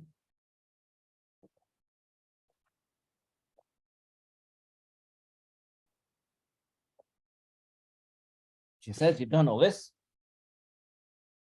Okay, now, please tell me about their root. What's the root of all of this? Of Purusha and Prakriti. Like Krishna says in the Gita, I am, the Purusha and Prakriti, I am the Ishvara behind them. They are supported by me.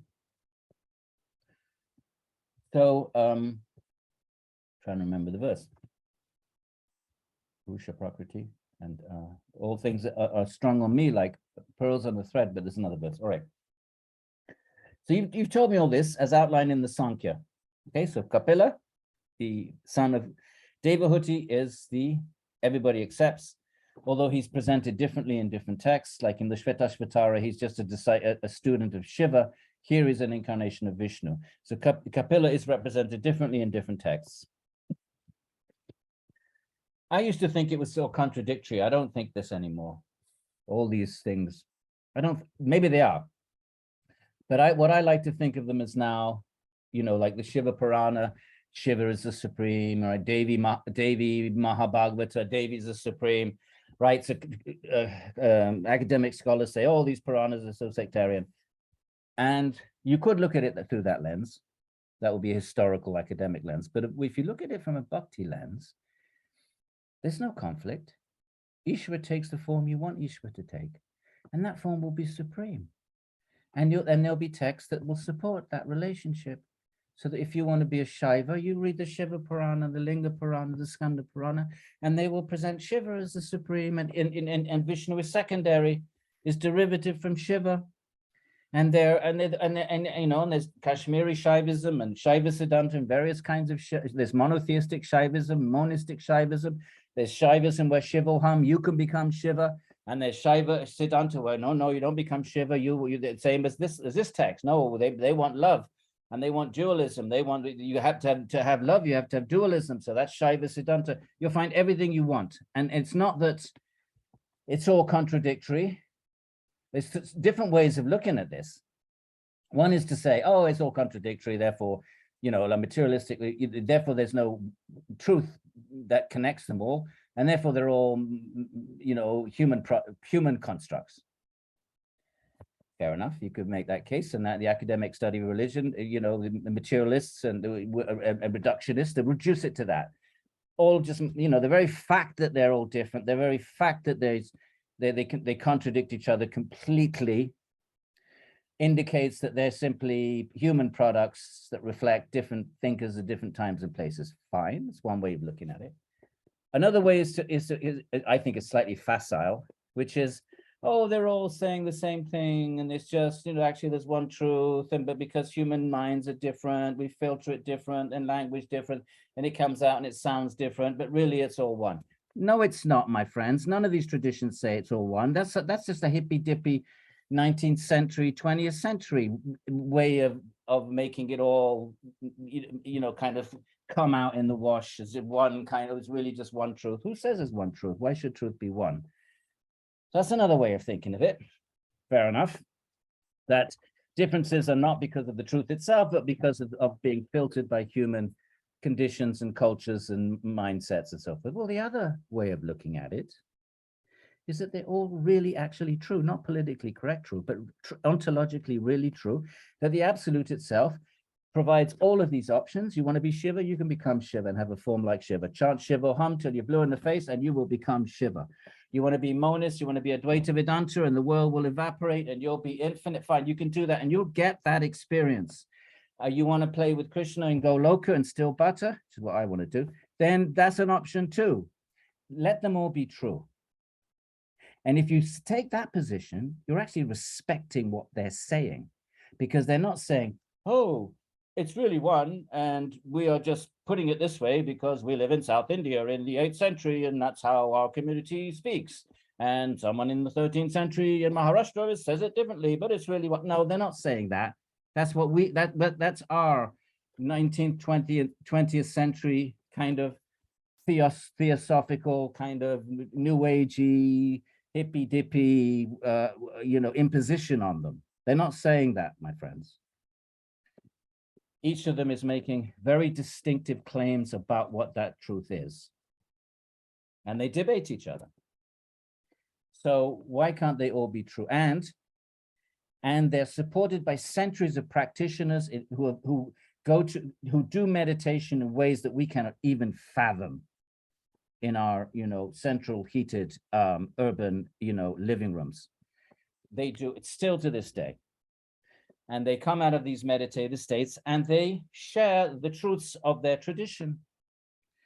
So therefore, not only do the scriptures present different truths, the heavy-duty, rugged, meditative individualists are claiming different truths. So why can't we respect that and say, okay, I could be Shiva.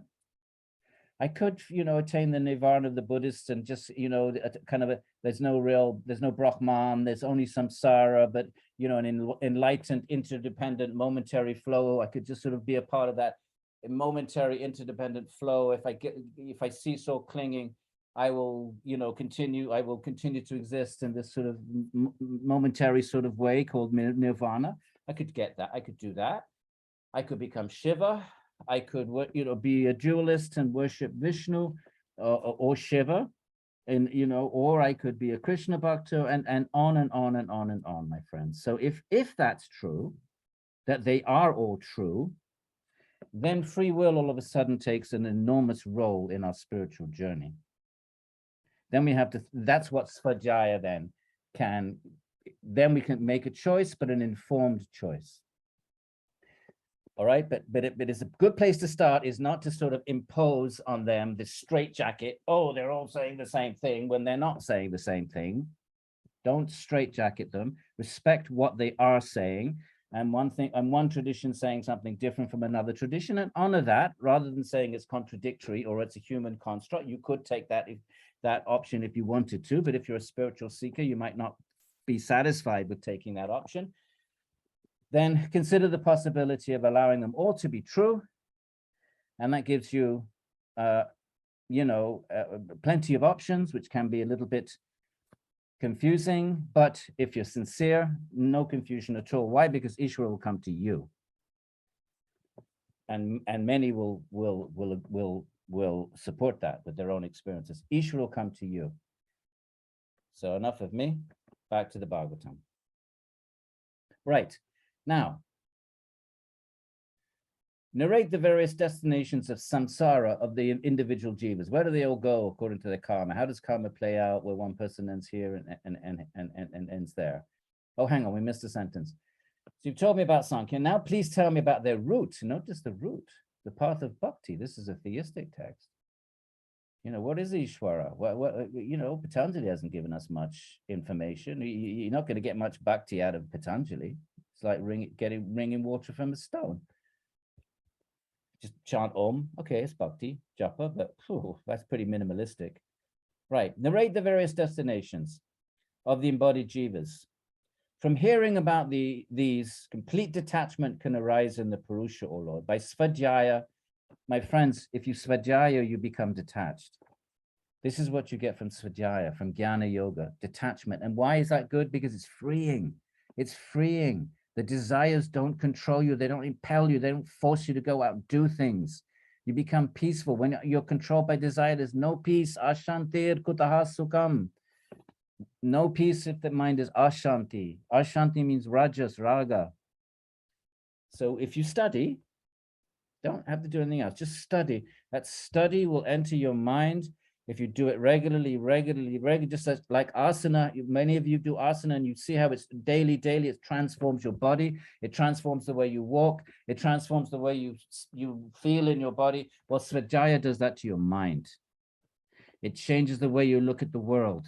It changes, it just shows you, you begin to see how silly desires are, how utterly foolish they are, and you become free of them. And that's liberation. By the way, you want to know what moksha is? It's moksha from desire.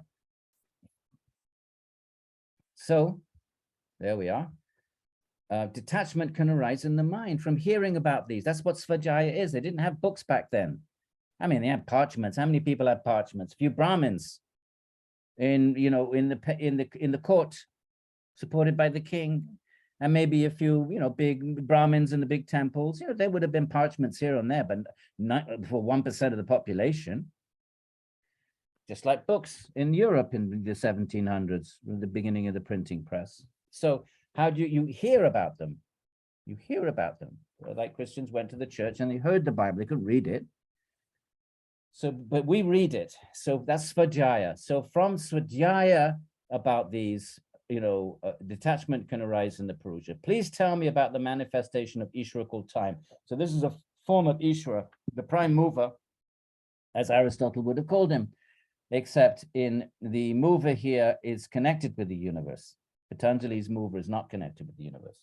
He's like a magnet, does nothing, and the spheres of the heavens just are attracted to his mover, but the mover is not aware of the world. You can't pray to Aristotle's God because he's not aware you exist.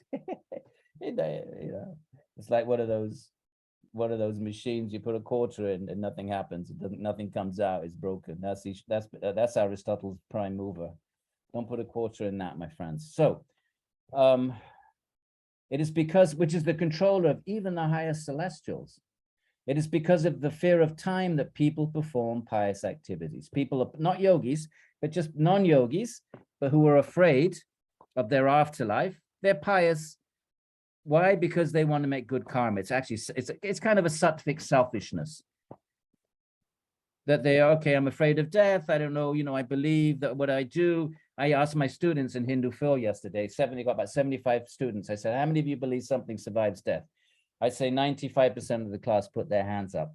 And then I said, how many believe that what you do in this life somehow affects whatever you think leaves the body at death? Let's not be specific. You have some vague idea that something survives.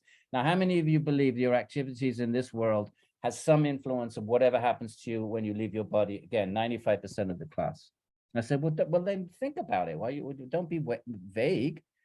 Start thinking about it. Well, if that's true, what can I get a deeper kind of understanding of what are the mechanisms there? So that's what Devahuti is saying. Tell me about the manifestation of Ishvara called time, which is the controller of even the highest celestials. It is because of fear of time that people perform pious activities. They don't want to go to a bad next life. You have appeared as the shining light of yoga for those people who are spiritually blind, right? Avidya, when you don't see the Atman. Due to this is avidya, and a sort of richer way of talking about avidya. Due to the false understanding, and who have been sleeping under the false security of tamas for such a long time, right? We sleep under tamas, and we don't want to talk about death. That's not cool. We create a society. Can you imagine that? Here's a good example of avidya. You create a society where it's culturally uncool to talk about death. You go to a social gathering, you talk about death, people are going to just avoid you. They're going to think, oh, he's a weirdo, don't sit next to, don't sit next to whoever. Teresa, don't sit next to Teresa. You start talking about death now, move, ask the hostess to sit you somewhere else. That's avidya for you right there.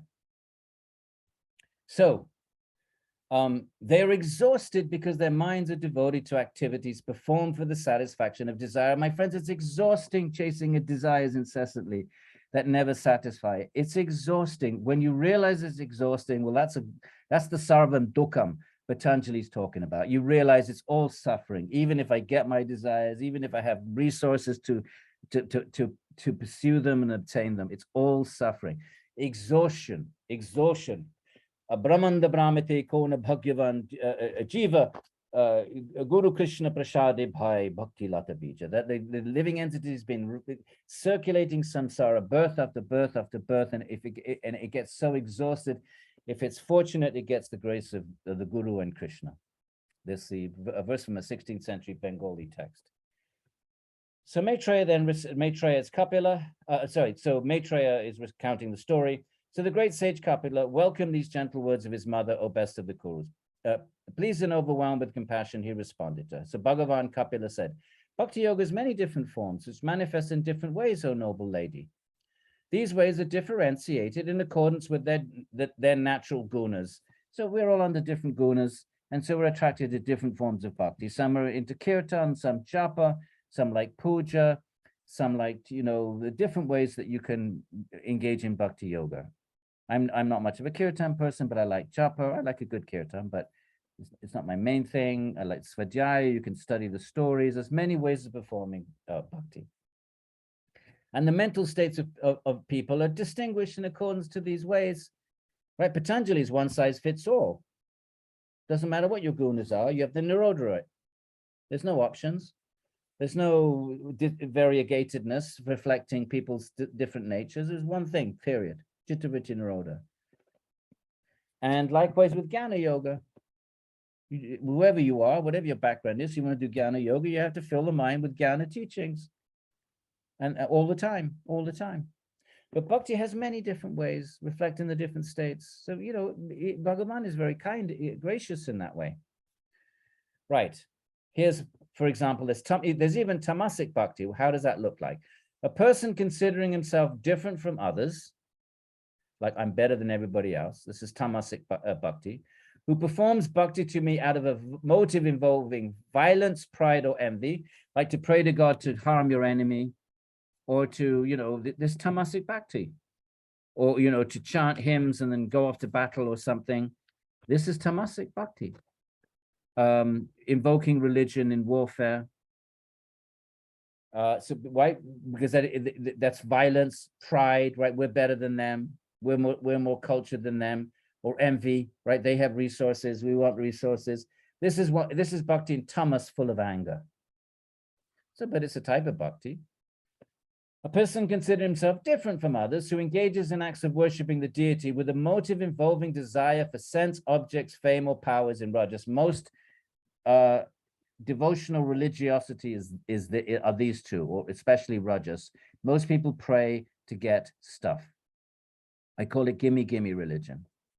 Right? Give me this day our daily bread. Gimme, gimme, gimme. So these are different gunic manifestations of bhakti, but they're still bhakti. Why are they still bhakti? Because they're still focused on Bhagavan. They may not be particularly pleasing to Bhagavan. So what benefit do you get from it? You do become purified.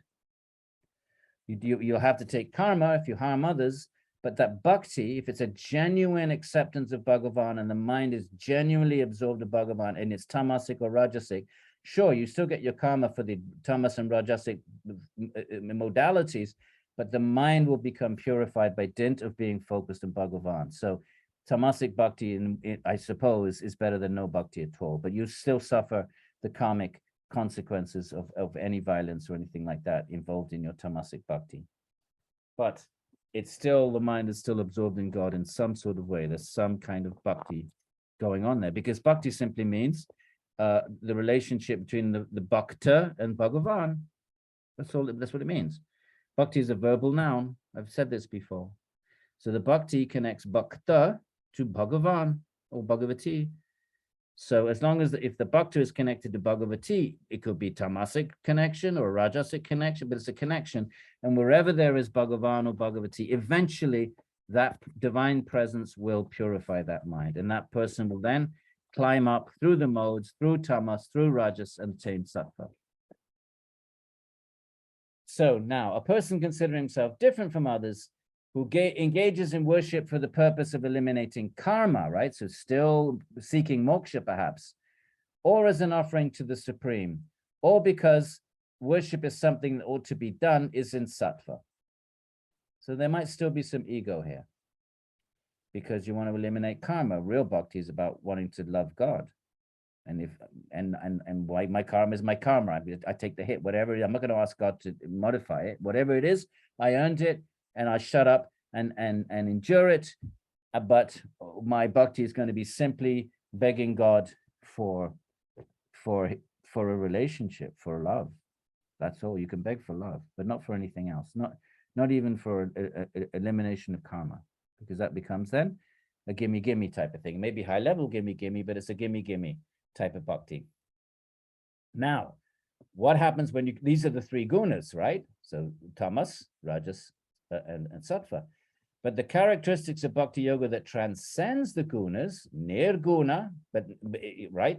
No, but it's bhakti. It's still the bhakta connected to Bhagavan, but now not in anger and violence and envy and arrogance, not with the desire for fame or power, and not even to, these are good jnana things, these are good yoga things. The sattva is much higher, but it's still sort of not really based on love. It's still trying to get something from God, right? Eliminating karma, offering, or just, it's my dharma to do it. It's something I should do. But notice there's no language of love here. So it's sattvic, but it's not the bhakti that is going to attract Krishna, that is going to conquer Krishna, the unconquerable one, Krishna. The characteristics of bhakti yoga that transcends the gunas is when the mind flows without cessation towards me, not asking for anything, nothing. Simply from hearing about my quality, simply hearing the name of the beloved, tears come to the eye. Nothing, doesn't want anything other than relationship and service, because love is service, my friends, same thing. You love someone, you want to please them. When you want to please someone, but that is service. What else is that? Simply from hearing about my qualities. I am the most intimate refuge, pararanidhana. This bhakti, right? This one, this not what this tamas rajas sattva one, but this bhakti with simply the mind is simply flowing without any, just automatically, spontaneously, lovingly flowing to God. This bhakti towards Purushottama, the Supreme, is uninterrupted and free of all motive. Ahetuki, it's called a Hetuki bhakti. It becomes a major. This then becomes the sort of the support of 16th century Vrindavan theology, written by the 6 great Goswamis. We couldn't remember the mantra at the beginning of class. That whole Vrindavan bhakti with the child Krishna and Gopi Krishna and Mother Krishna and the various bhavs and love. Those of you that did the Bhakti Rasamrita Sindhu may remember all of that. Is the next step is based upon a hetuki, no cause, no motive. Hetu, no motive, not asking for anything. Look at this. Devotees do not, these kinds of devotees, these high-level devotees, do not accept liberation, not interested in liberation. They don't want to be absorbed in their own nature, because then they disconnect from God. They're absorbed in their own nature, svarupa. They don't want that. Do you see why? They want love of God. Well, God is a distinct being then. Love requires two. So then you have to leave your state of samadhi. And all the great bhaktas do. They're great yogis. Many of them are great yogis first, not all of them.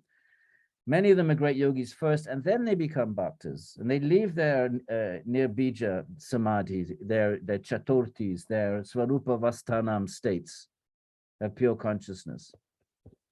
So they don't accept these 5 types. Salokya, even living in the same realm as me. Sarshti, having the same opulence as me, a bit like Shivoham. Some of these are Shivoham. You can be Vishnuham. Samipya, living in my association. Sarupya, having the same form as me. That would be Shivoham. And Ekatvam, this is the Advaita liberation, the Patanjali liberation, the Sāṃkhya liberation. Undifferentiated, with no differences. Notice the language, undifferentiated oneness. If there's no difference, there can be no love. You can't love, you can be blissful in the liberated state, but love requires two. The word love requires a relationship, an emotional exchange between two. That's what love means. Bliss, fine, you can find bliss on your own, in your svarupa. No one's denying that. They reject these, even if these are awarded. Unless service is involved. If they're devoid of my service, service is love. If any of these can involve love, then the bhakta may accept it, okay, I'll live on the same realm, I'll, have the same form, provided that what they really want is service. And remember what service means. They want to serve out of pure love. When you love someone, you want to do nothing. Think about your child, my friends. The closest thing we have in our experience to love is the mother to the child. And there's nothing other than service. The young baby can do nothing. So it's all service. And think of the joy that comes to the mother's heart from that. Pure service is bliss, is prema. So don't think that's how we have to think of service. When the texts talk about service, they are what we would call that love. But we're defining what that love is. It's the desire to please the beloved and not expect anything in return. If there's something in return, you want something in return, that's business. Oh, I love you more than you love me. Oh, I'm always washing the dishes. You never wash the dishes. we call that love, but that's not the Bhagavatam wouldn't call that love at all. We call it business, or we call it dharma or something. If you want to give it a lofty name, call it dharma, but it's not love.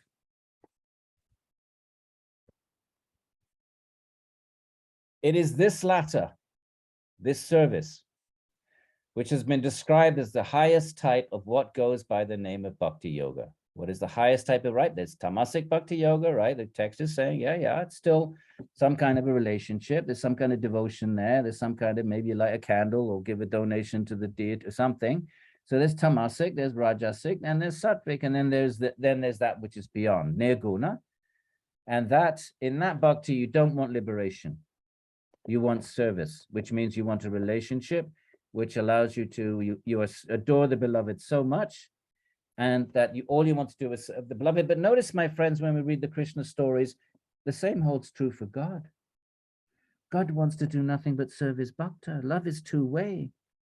So it's not like, there's some autocrat sitting on a golden throne, getting fanned and hymned indifferently. No.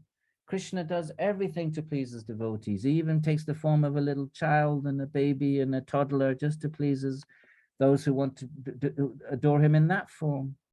And he'll toddle about, and the text even says he bruises his knees. He has bruised knees because he's a toddler, and toddlers are so cute. So it's two-way. Love is two-way street. So it's this latter which has been described as the highest type of what goes by the name of bhakti yoga. By this, one transcends the three gunas and attains my abode. Attains the eternal realm of Vishnu, if you're a Vaishnava, or Krishna, if you're there's infinite eternal realms, parallel material universes, and there's parallel spiritual universes. What's a spiritual universe? No property, no time, no rajasattva tamas. What's it made of then? Pure Satchidananda consciousness. It's made of a different stuff. It's a different ontological substance.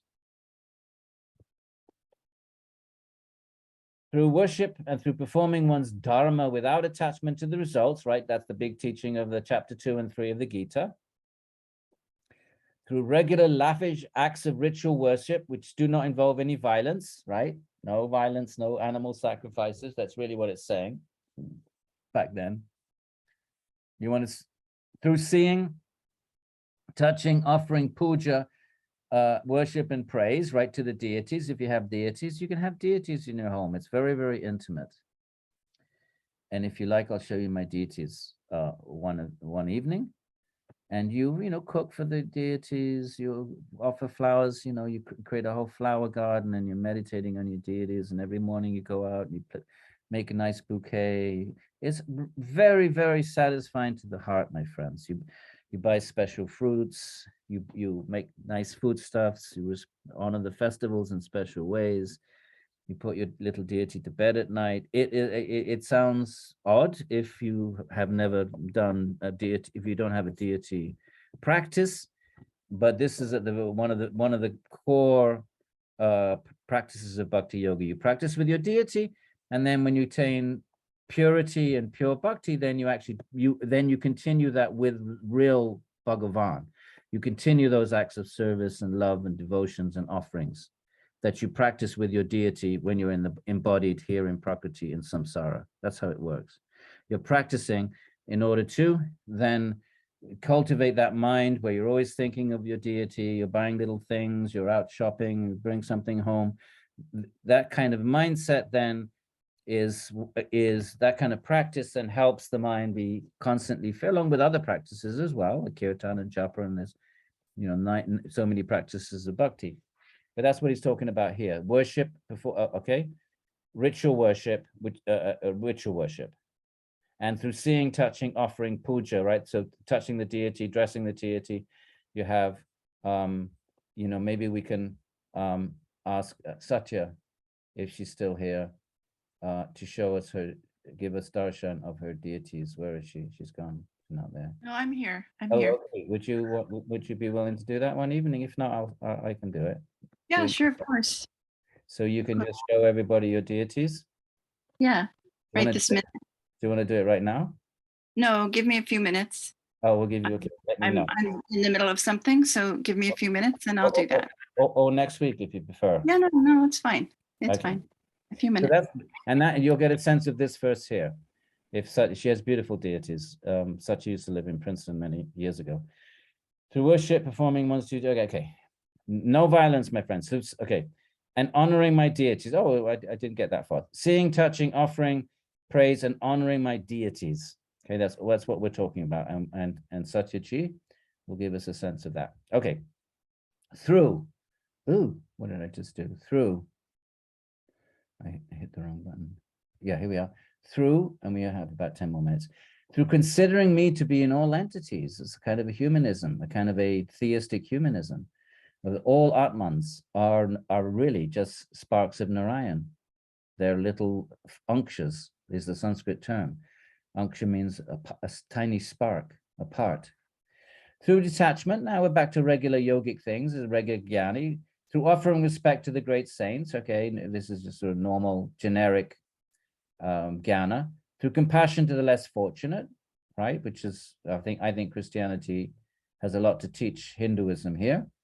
And I would like to see some cross-fertilization there, right, that this has become very defining feature of a Christian and a great gift to the world. Through compassion to the less fortunate, through friendship with those who are once equals, and through following the yamas and niyamas, so regular stuff, by hearing spiritual discourses is what we're doing, by chanting my name congregationally, right? That's what Sankirtana is, and japa is just you alone. Same name, one is singing and japa is just repetition, but the name is the same practice, but you can do it congregationally, and many folks enjoy kirtan, and that's out there now in our yoga community. Most yoga studios have, you know, weekly kirtans and so forth. Through uprightness and association with noble. Now we're kind of coming down to generic kind of dharma sort of things, regular kind of just sort of positive things, not necessarily bhakti. So uprightness and association with noble people, and the term for that is Aryan, abandoning ego. So through these qualities, the mind of a person dedicated to me becomes purified. So you still do the regular pious stuff, regular dharma stuff, regular yoga stuff, but the bhakta, of course, permeates the whole thing with Bhagavan, with fixing the mind in Bhagavan, somehow bringing in Bhagavan into all of that. Then he or she easily draws close to me. Simply by hearing of my qualities, your mind will become attracted. It's just love. It's you can't explain it rationally, but you have to open your heart to it. If you're too trapped in rationalism and stuck in rationalism, it's not that you throw reason out. You just recognize its limitations. You use it for you flog it as far as it will go. But at a certain point, when it comes to bhakti, you have to let reason go and just open your heart to the divine, to the divine entering and stealing your heart. That's how you become a bhakta. You become a Shaiva, a Vaishnava, a Krishna bhakta. So simply by hearing my qualities, and then tears comes to your eyes, just hearing and thinking, just hearing about your little Lala Gopal, or whoever your Ishta Devata is. Just as the flow of wind delivers a smell from its source to the nose, so the mind devoted to yoga is carried to the supreme. It's automatic, right? The wind just does it, just carries a smell from a flower to your nose. So the mind, devoted to bhakti, it automatically flows to the supreme. I'm always present in the Atmans of all beings. And here's a little bit of a, you know, a dig at the kind of ritualistic, those who, you know, just simply, well, let's read it. A person disregarding this performs deity worship in the temple that is hypocritical. If you're doing worshiping the deity in the hypocritical, and you're thinking, I'm a big Brahmin, I'm close to the deity, and you become arrogant and you ignore the fact that Ishvara is present in the Atmans of all beings, hypocritical. And some of the greatest bhakti stories are actually, they're never the great Brahmins, actually. They're, well, some maybe, but they're often the outcasts and the cobblers and the ladies and those who are normally denied access to sort of high level ritual positions. So this is hypocritical, thinking you're a big priest, a big pandit, and disregarding the fact that all Atmans are Ishvara. This is a spiritualized humanism. Here. Okay. Yeah, okay. I'm ready. Great. Where are you? No, I'm here. Yeah. Hang on. Where is Satya? Okay. Now Satya has, I think, one of the most beautiful home deities that I know. There we are. So that's a home. This is, and Satya lives in a tiny little place. It's not much. Yes. Yeah, just a single room. One room. One room.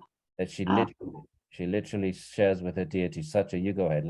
I'll shut up for a bit. Go on and tell us about your deity. No, it's a little chilly, so everyone has shawls on.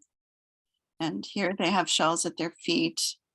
And even the picture has shawls and garlands. So it's as Professor says, you know, we do all those things. We offer everything. We sing, we read, all those things. So here, should I get up closer? Yeah, it's so beautiful. Very close. So this outfit I made for his birthday. Just now, this last birthday? Yeah, this last birthday, yeah. Oh, you make one every year? Yeah, I try to. That's so beautiful. Yeah, thank you. Yeah, absolutely. All right. So there it is. Is that Prabhupada on the left? Yes, Prabhupada. That's my guru. 50 years ago, my guru. Yes.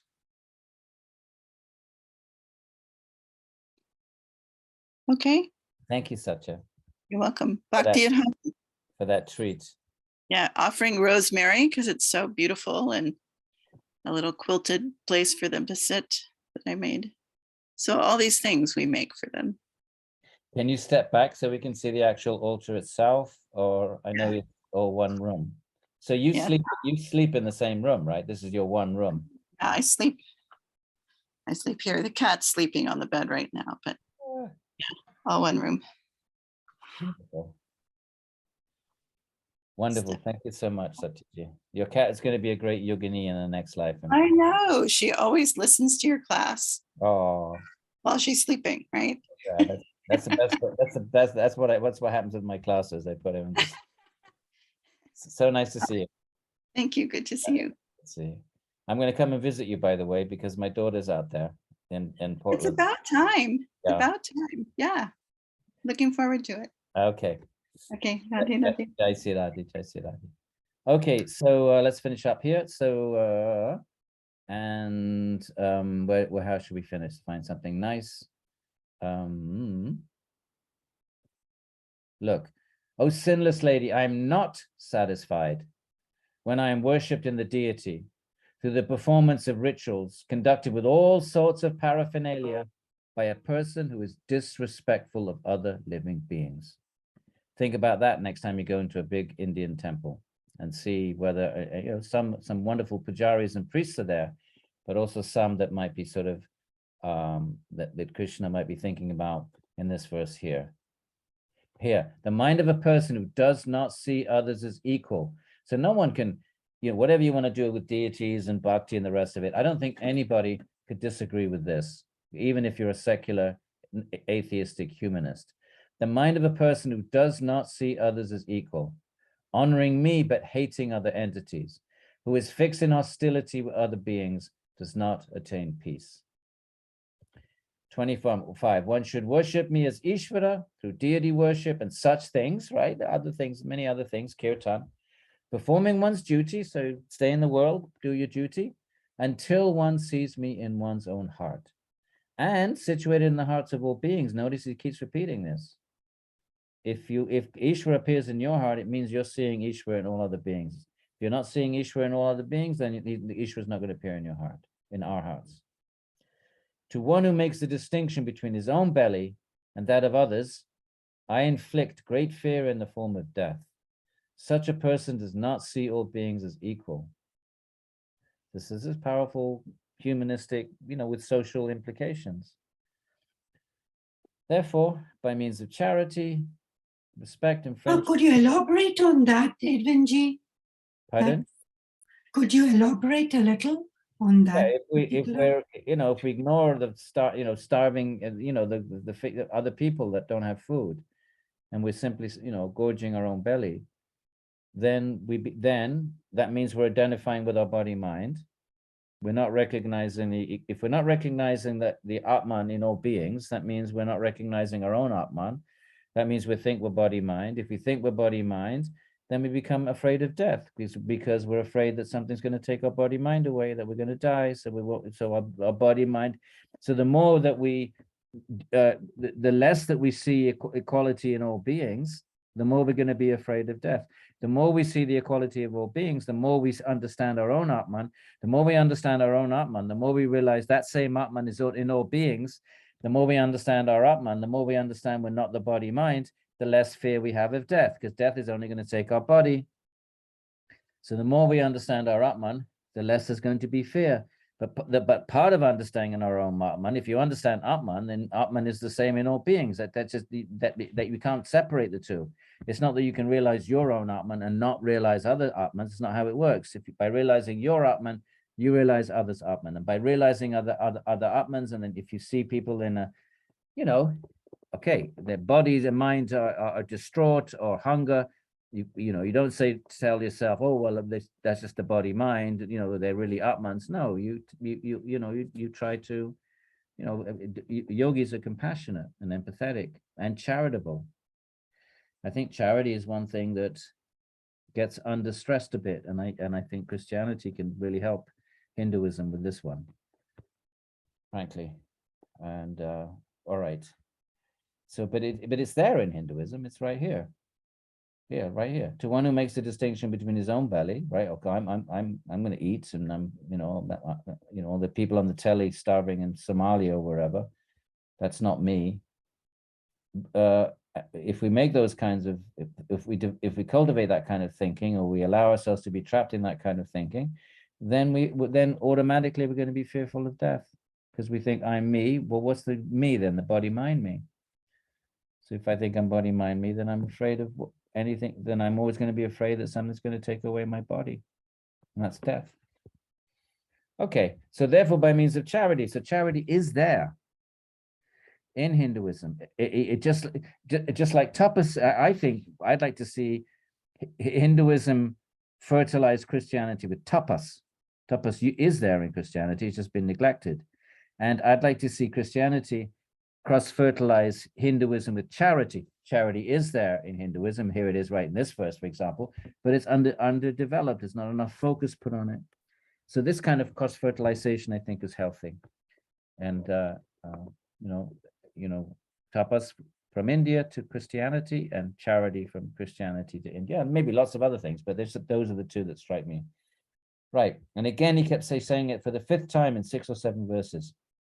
And with equanimity, one should honor me as residing as the embodied Atman in all beings. Okay, let's just see how many times he said that. I am always present in the Atmans of all beings. Right, once. One who worships in the form of the deer, but disregards me in the form of Atman residing in all beings. Twice in 2 verses. The mind of a person who doesn't see others as equal. 3 times in 3 verses. I am not satisfied. Who is disrespectful of other living beings. 4 times, 4 verses. 5. Situated in the hearts of all beings. 5 out of 5. Makes a distinction with his own belly. 6 out of 6. And finally, 27. Residing in the outer body. 7 verses in a row. that are stressing this equality. So that's maybe a nice place to end on a practical note. And next Friday, we're going to read the story that's going to focus on reincarnation and give us this was more kind of a Jnana yoga, more kind of Jnana teachings. There wasn't much of a story there. But next week, there'll be a story, like the story of Brahma, but this is the story of King Bharat. And then he becomes a deer, and then he becomes the son of a Brahmin. So there'll be story, plenty of Jnana, but mixed in with story. So that's our project for next week. And we can take some questions if we have any.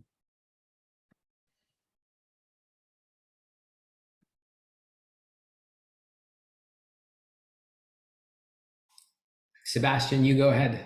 I'll go after you. Sebastian. Sorry, I just had a quick question, because you kind of alluded quickly to something that's been bothering me for a couple of weeks now.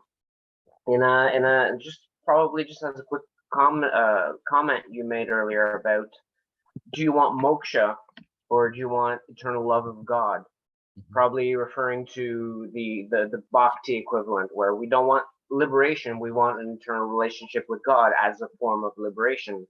But it's been bothering me right now recently, because I've learned of the controversy about the origin of the jiva within the Gaudiya Vaishnava community. So are we fallen, or are we just eternally just part of creation?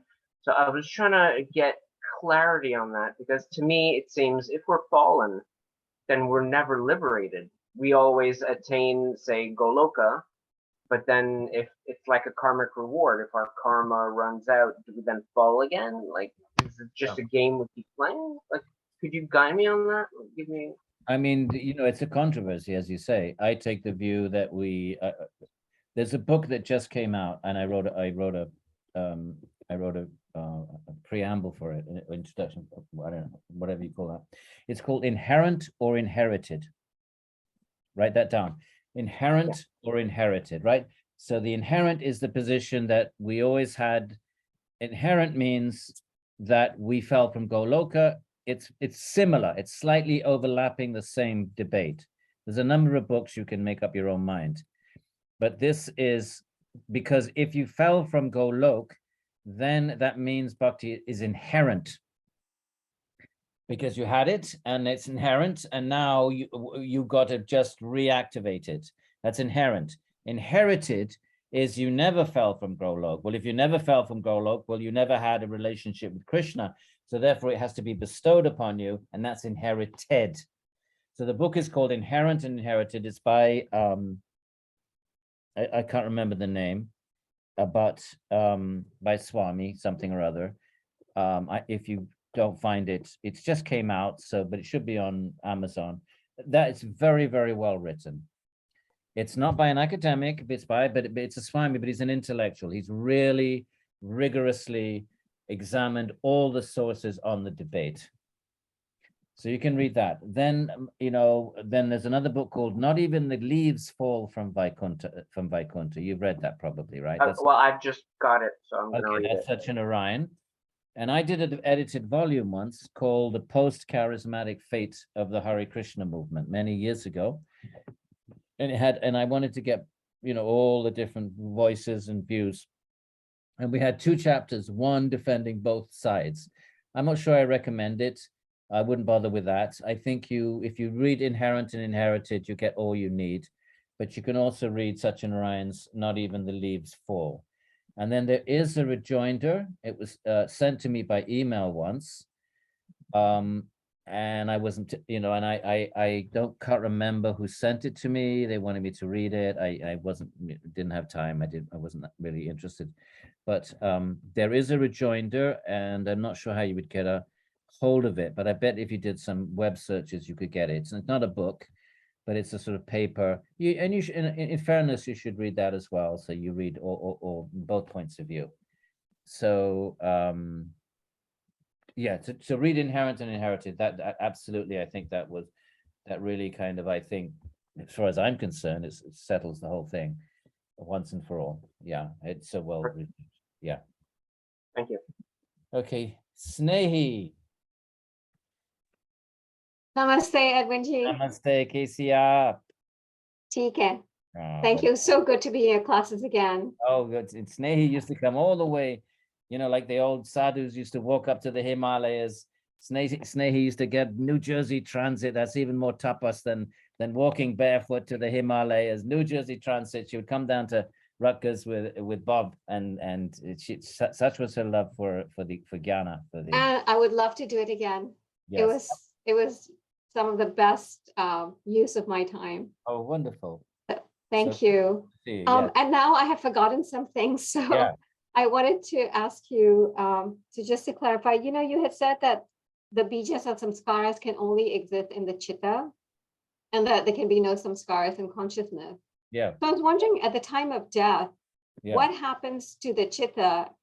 Because I thought it was only like pure consciousness that goes from life to life. So where's the bijas No, in the Sukshma Sharira goes from life to life with the the Atma. Shukma Sharira? Okay, Yeah, along with the bijas. Yeah, so you've had the same Sukshma Sharira anadi from beginningless time. But just 99, I'm making up the number, but 99% of the samskaras are covered by tamas. All your past life samskaras are covered by tamas, and a little portion relevant for your this jati, Ayurboga, a small little cluster is activated right now for this life. Occasionally, some past life thing may pop in, like a deja vu or a phobia or something that can pop in from the what Freud would call the subconscious or the unconscious. But yeah, you have the linga sarita accompanies the Atman. Okay, so obviously I inhabit, or beings keep inhabiting the same continuity of that subtle body until moksha, or That's what moksha is, because death, you get rid of your gross body every life, but you only get rid of the linga, the subtle body, once, and that's moksha. so in bhakti yoga, you reach a stage where you also get rid of the sukshma sharira when you're in Yes. relationship with God. Yes. Now, whereas the jnanis, they just want to get rid of the Sukshma Sharira and that's it. Now they're in Svarupa Vastanam. Now they're, which Advaita Vedanta, the experience of Advaita Vedanta and of Patanjali is identical. Bracketing whether the world is real or not real, bracketing whether the soul is an individual or not individual. The actual experience is identical. You're in your Svarupa, you're not conscious of anything else. So you might as well say the world doesn't exist. Nothing else exists. You're now infinite and blissful. Now, the bhaktas don't want that. So then what happens to them? They get another body. But not a prakritic body. Just like we get the prakritic body to enjoy prakriti, we get a Satchidananda Vigraha body to be able to serve and love Bhagavan. So they get re-embodied in Vaikuntha and Goloka, but in an eternal body that's not subject to, not a celestial body, because celestial bodies are still prakriti, not like that, but a pure conscious, a pure Brahman body. So non-prakritic. Non-prakritic. So the options are basically three. Either you have a prakritic body. Now, when you're fed up with that, and then you think, okay, nirodha, jnana, then you can dissolve the subtle body, and then you can attain an infinite, eternal experience of just pure consciousness. If, however, on your spiritual journey, you encounter Bhagavan and become enamored of Bhagavan, then you don't want that moksha. You don't want that Patanjali and Sāṃkhya, Advaita type of moksha. You want to have an eternal relationship. Now, the schools that promote this are Shaiva Siddhanta, not Kashmir Shaivism, but although that's heading in this direction, and Vaishnavism. These are the Vaishnava traditions. They have the most robust kind of theologizing on this. You get a divine body. And that body, just as your prakritic body reflects your karma from the past, your Brahman body reflects your bhava, the type of love you have for Bhagavan. So you want Bhagavan as your Chotalala, then you take the body of like a Yashoda type, elderly Gopa. If you want, your Bhagavan is your little friend, then you take a Sāṃkhya. If your Bhagavan is your beloved, then you take a Gopi form. So the 10th book is actually giving us a kind of a visual. It's giving us a window into what the Goloka Vaikuntha looks like. That 10th book of the Bhagavatam that's why it's so highly regarded. It gives us a window, a peek into, into, it's kind of like the American embassy in Delhi gives you a peek at what America's like, right? It operates under its own, it's not under the jurisdiction of Indian law. Gives, the air conditioning works. There's, it's like a culture, right? But it gives you a little peek at America. So that's what the 10th book of the Bhagavatam does. It gives us a peek at the Brahman, realm. But that's really beautiful that your bhava gets expressed in the form that you mature into. That's really beautiful. Thank you. Yeah, but think about it, right? So, if we're not yogis and we desire, and we create this mindset of desire, so we leave our body, and that desire then, along with karma, morphs into the next prakritic form. So it's kind of a parallel principle. Your bhava, as your mind becomes pure, and bhava automatically starts to emerge. You can't help it. You start to think of, I think of Krishna as Gopal. I'm not so interested in Radha Krishna and Gopi Krishna. That's not my thing. I like little Lala Gopal. Of course that can change. But then as your bhava intensifies, then you get a form that allows you to love God in that way. It's very beautiful. It's beautiful. Thank you. Nice to see you, Snehi. Yes. I'll invite me sometime. You invited me once. I never came. I have a sabbatical all next year, so I'll come to you. I will definitely invite you and Bob. Yeah, how about that? You're inviting yourself. I am shameless, Snehi. I'm shameless. Okay, nice to see you. I'm so happy you said it because I was just hesitant. So thank you. Shivoham, Shivaji. I haven't seen you for a long time. Yes. How have you been? Namaskar. How have you been? Nice to see you, Professor Bryant, Edwin. Everything was very beautiful, the questions, and this, I think, might really the other questioners. Shiva, I don't know. Just I don't was know. thinking, in the context of. Oh, I'm sorry. Maybe my mic isn't close enough. Is that better? Yeah, that's better. Can you hear better? Sorry, my mic was too far away. No worries. So in the context of the bhaktis not desiring moksha, that's not the final soteriological goal for obvious reasons, because the ultimate goal is you want an ontological separate existence in order to love and serve your beloved, your Ishtadevata. Yes. I was just thinking that I have a monk friend, a sannyasi, and he is not of a bhakti tradition, and it is not a dualistic sampradaya. It is, however, the case that he does not desire moksha. What he desires is to be a jivan mukta, essentially, and to be able to help others achieve, moksha, or to, enlightenment, or whatever term you want to use, to bring everyone else to liberation. That is his goal. So I got to thinking that perhaps there are other contexts in various yogic lineages where moksha is not the end goal necessarily, and it isn't just for the purpose of that loving relationship you find in some of the bhakta traditions. And I would be curious to hear your thoughts on the matter. Well, thank you. Yes, but in that kind of case, moksha is the actual end goal, but the jivan mukta, as with the bodhisattva in Buddhism, even though it is the final goal, renounces it, but it's still the final goal, but renounces the final goal out of compassion for all embodied beings and remains in the world to enlighten others. So the bodhisattva actually has that very richly developed in the Mahayana tradition, but we have it that's fundamental to Mahayana, that bodhisattva is fundamental to that.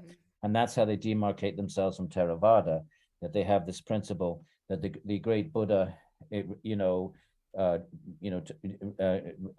rejects that, doesn't reject it, but it doesn't enter into that state in order to help others.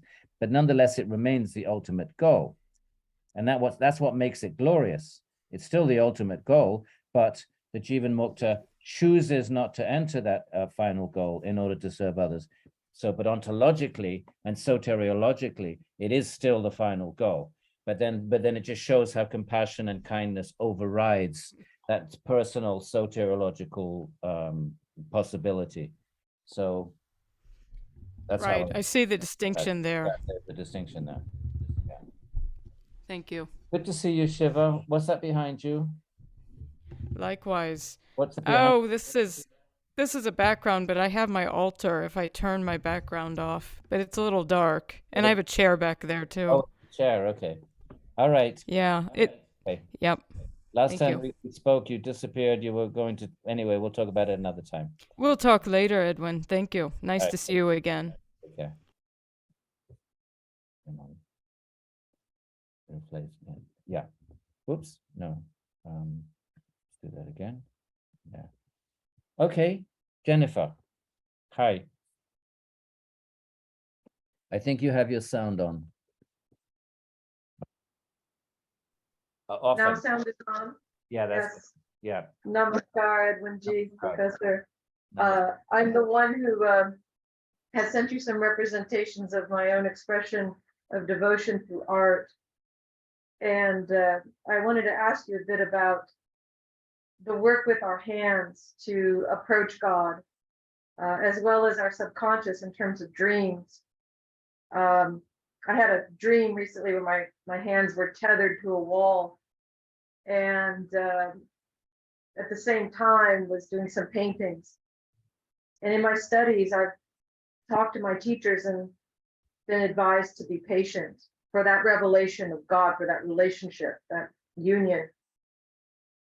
And now it's manifesting through the use of the hands to produce images of God. And then the beauty of that has been a real appreciation of the forms that you've talked about. And the first one was an image of what I thought was, or my own interpretation of, in the Gita, when Krishna reveals himself to Arjuna. And then that last one was when you were talking about Radha Krishna. And that relationship became so vivid to me. So I was just thinking about the unique approach of different devotees. And of course, we've talked about song or chant or kirtan and japa. So just that what about that way, that avenue through artistic expression or dream experiences? I think anything that's connected with Bhagavan is bhakti. I mean, it's not for me. I mean, sort of, but what I can say is in pre-modern traditional art, the artist would not fully trust his or her own subconscious vrittis. So they would take the view that, for a clear and full vision of God that has to be revealed, and it's revealed in the sacred texts. So they would structure their art around the kinds of descriptions that we read. The lotus eyes tinged with pink, right? So provided they had the basic ingredients in place, then there was scope for artistic creativity. But they, out of sort of humility, in a sense, out of humility for the revelation, for the fact that these visions of these kind of, I wouldn't say regulated, that's the wrong word, but these consistent descriptions that have not just in the text, but also consistently been handed down by generations of visionaries, out of respect for that huge body of, I suppose, authority or tradition, they structure their art around that. And that way they have something out of that beyond their own minds, because our own minds are filled with all kinds of stuff, right? It's all kinds of like space junk, right, in our minds. So, and therefore, rather than run the risk of having some of our kleshas come out in our art or other kinds of things, which may, who knows, that's just lurking around in our minds, rather than running the risk that that might sort of, merge into what might be, some purer and purer and kinds of divine presences. They would make sure that their art mapped onto the descriptions that have come down across the centuries, that have been handed down by the visionaries, and they would then they would paint, making sure that the basic features, the yellow dhoti, the blue, the flute, the peacock feather, making sure those are. Now, obviously, when that comes to the West, I mean, clearly Aryan art is different from Gujarati art, is different from, clearly there's massive variegatedness in the way that the Leelas are depicted. You just look at an Aryan painting of Krishna, compare it to a South Indian one, compare it to, and you'll see, but you'll notice that all of them do have this sort of common denominator of, the yellow dhoti and the armlets and the bracelets and the peacock feather and the flute. They will keep that. But over and above that, then there is massive scope for artistic creativity that reflects culture, individual mind, and so forth. So I don't know if that's kind of where you're coming from in terms of dream and the unconscious. I don't know what to say about that. I mean, how do we distinguish between, our unconscious is so full of, if we go with yoga psychology, it's infinite past births. It's full of, just all kinds of things. So how do we know what's divine and what's a bit of a mishmash and what's other things poking in? And that's just the nature of the unconscious. We don't really know. So so that might be something to think about. But as long as it's connected with Bhagavan, then it's bhakti. That's the definition of bhakti. So I don't see why coming to the West, bhakti is going to absorb and engage and take forms just as it did in India. Just as the different art forms developed in India, quite very distinctive, and an art historian can immediately identify them geographically. So, I guess we're going to see, Jungian prototypes and all kinds of things. I think it's all good. I think it's all good, provided, if we're going to say it's Krishna art or Shiva art, there has to be some linkage there. Otherwise, we wouldn't. Why would we use those names? We could just say, well, it's some other kind of divine presence, and that's fine, and we could call it something else.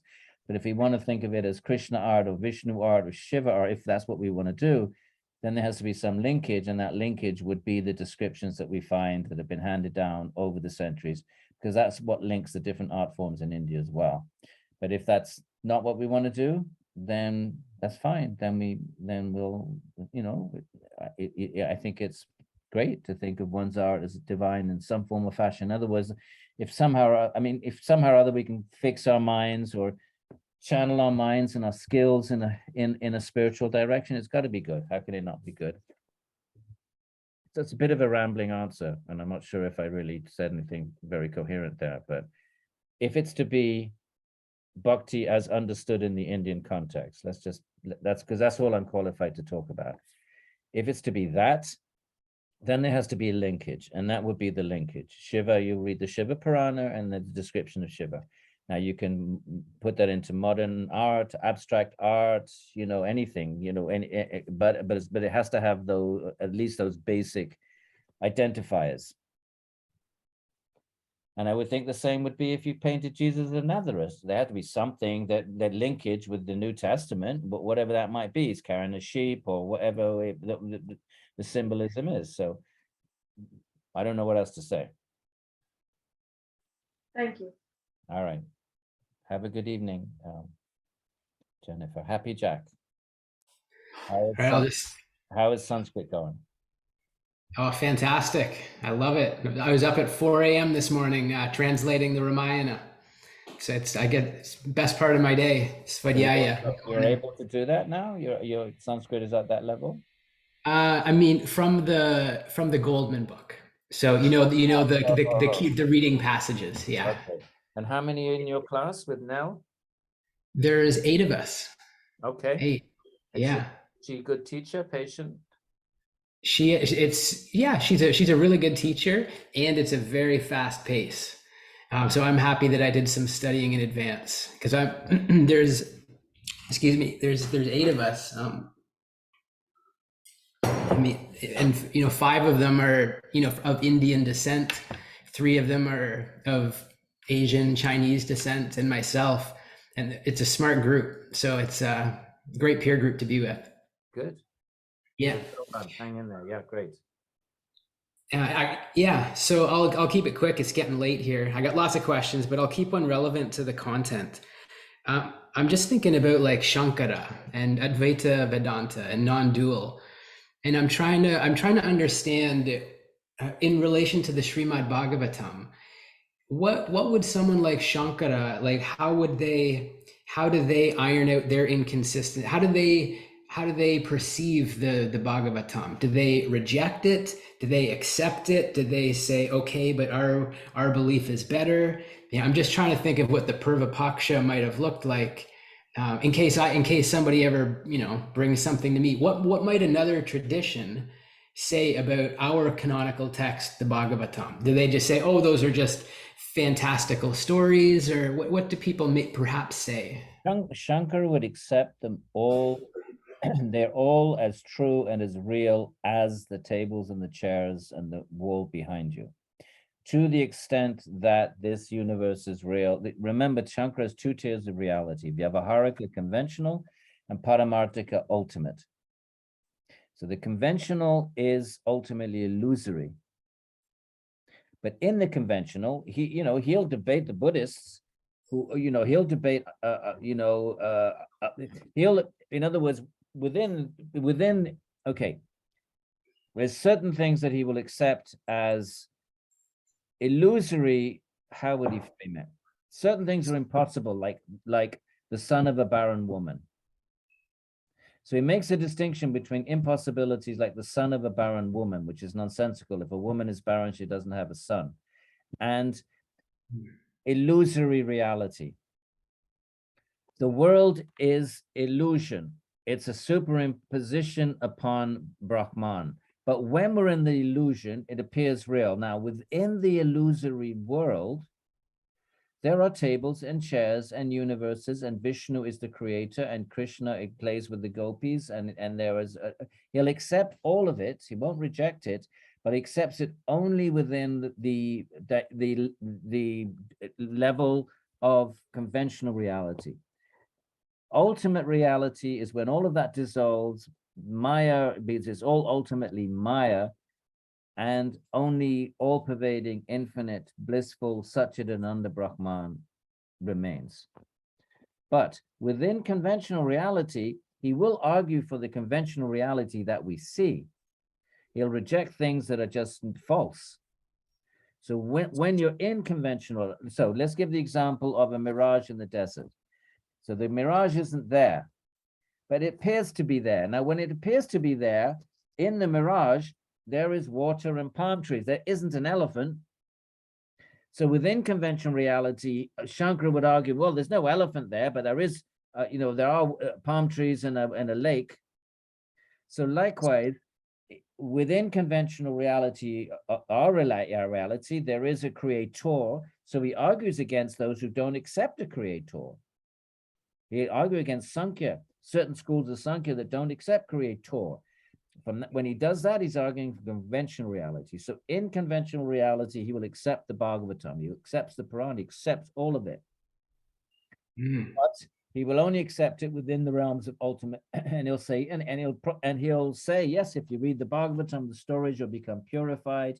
He accepts it as Svajaya, but ultimately all of it dissolves, and not just the Bhagavatam, but his beloved Upanishads, his beloved Vedanta Sutra, the Vedas, even the text that he prioritizes more than the Bhagavatam, all of it dissolves. Teacher, student, everything dissolves. So, so the point being then, in conventional reality, okay, it's not real, but within that non-reality, certain things are,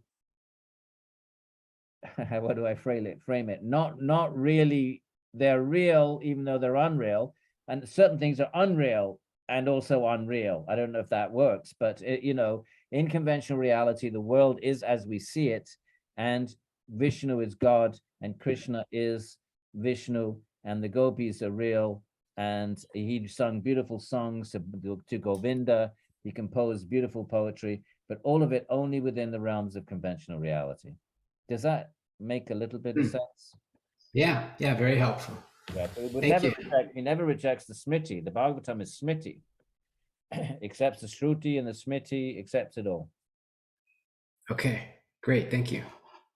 I didn't do a good job explaining that, but we can talk more about it another time. Take care, Happy Jack. Hi, Nona. Oh, hi, thank you. If it's too late, Professor, I can ask the next time. No, that's okay. Please. All right, thank you. You keep referring to this notion that there is no one truth, there is no one path, there is no one way in the traditions we're discussing. And this saying keeps coming to me. I'm not sure where I read it. I believe it's part of a hymn from Rig Veda, might be mistaken. It goes like that. Ekam sad vipra bahuda vadanti. Yeah. Doesn't that refer to the idea that the truth is one, no matter how we call it? How would you interpret it? It's true. Ekam satyam vipra Bahuda vadanti. bahuvadanti. Yeah. It does, but everyone's going to understand that. That's a good point. Thank you. That's a good question. But they're going to understand it differently. Everyone's going to say at some level, it's not polytheism. It's not like these truths are totally and utterly separate with boundaries and self-contained. There's one truth, but that truth, maybe a better way of putting it, is multifaceted. Right. So therefore, what I'm trying to suggest is, it's not that if you take every path, you're going to end up in the same place. That's what I'm questioning. That's what I'm pushing back again. It's not that all of these the truth may be one, but it's not that where you take, Kashmir Shaivism, Buddhism, Advaita Vedanta, Vaishnavism, Sāṃkhya Yoga, and all of the paths end up in exactly the same place. That what I'm resisting that. I'm saying all the paths take you to where they say they're going to take you, which is not the same as the other paths. So therefore, the ultimate ends are all different, but nonetheless, all of it is somehow incorporated in the one truth. And the theologians come up with, they try to capture that idea with complicated labels like Vishishta Dvaita, Dvaita Dvaita, Bheda Bheda, oneness in difference in oneness, duality in oneness, difference and non-difference. So they try to capture this idea that it's almost all, not all, but many of them will say, yes, somehow or other, it's all connected under one sort of thing we can call truth, which they just say Brahman. It's all Brahman somehow or other. But within that, there may be different, I'm suggesting there are different eternal, ultimate spiritual destinations. Right, that makes it clear. Yeah. I'm resisting the idea that all of the paths end up in the same experiential state, because that's disrespecting the paths themselves. That's not what they themselves are saying. If we want to take that position, then that's not what the paths, we're disrespecting the claims of the paths. I agree. Yeah. Thank you for that. And while I have you, please, really quick, technical question. The mantras. So in the Tantra traditions, for example, you are not allowed to just pick a mantra and go with it. It has to be given to you by a guru. How are things with the bhakti? How do I just choose a mantra in order to? They would say the same thing. That sampradaya vihinas mantra nishphala, that if a mantra is received out of a lineage, then it doesn't bear fruits. They would say that. The traditional bhakti lineages would all say something like that. I just feel in the West, that sounds very sectarian. Most Westerners are going to not be attracted to a statement like that. It sounds very sectarian. It sounds very, and I think they'd be, it is true that all the lineages, including my own, would say that at some point you have to take the mantra from a guru. But I feel let people just get attracted let people find their relationship with Ishvara, let people start to chant the mantra, and then that sort of a thing. Once they're committed, once they're in, once they're following a path and getting something out of it and experiencing some of the claims of the path, then maybe the next step might be, well, okay, connecting a little bit more formally and a little bit more rigorously to a bona fide lineage. But that, I think people shouldn't rush into anything like that. They shouldn't sort of feel social pressure or even spiritual pressure to rush off and do that, because then they're going to end up getting cheated. They're going to end up, if there's pressure on them to find a guru, and then they're going to end up just grabbing whatever's available, and that's not healthy. So I think it's just, let Ishvara into one's heart, and let Ishvara start to manifest a little bit in some kind of attraction, and maybe take the mantra of that form, and then let Ishvara let that come from Ishvara when the time is right. Then the mind will start to think, you know what, I want to go a bit deeper. Instead of floundering around, I'd like to sort of follow in the footsteps of a tradition that's been doing this for maybe millennia or many, many centuries. One will start to become attracted to that sort of an idea of connecting to something greater than one's own little understanding of things. But let that come later, otherwise, I don't think Western people, especially now in the West, not everyone, but you don't want to start pushing sectarian dogma prematurely and so forth. But you're right, it is a fact that the traditions, Shaiva, Vaishnava, will say that the mantra has to, but then elsewhere in the text, you'll find verses that say, it doesn't matter, just chant. Doesn't matter where so you'll find both kinds of statements. You'll find very liberal statements that just chant the name of Hari and just be pure and devoted, and you'll attract Hari. Hari's not a bureaucrat, that if you didn't sort of somehow connect to the right lineage, then okay, now you're not going to get a visa to liberation. No. So you get both kinds of statements, I think, in the texts. Yeah. Thank you so much, Namaha. Thank you. Okay, my friends, any other questions or comments? If not, we will meet you next Friday for the great story of Bharat, King Bharat, and his 3 lives, one of which is a deer. And that story features reincarnation. So it gives us a kind of a pretty rich, way of, the story is used to sort of open up discussion on how the mechanisms of reincarnation and so forth. Have a great evening, my friends, and enjoy this. I don't know where you are, but we're having lovely weather on the East Coast. All right, have a great evening. Jai Shri Radhe. Shri Radhe Shyam. Thank you, Edwin ji. Namaste. You're welcome. Is that Eleonora? No, Shanti. Oh, Shanti. Okay. Nice to see you, Shanti. Take care, everybody. Any questions? Thank you, Edwin. You're welcome. Bye-bye.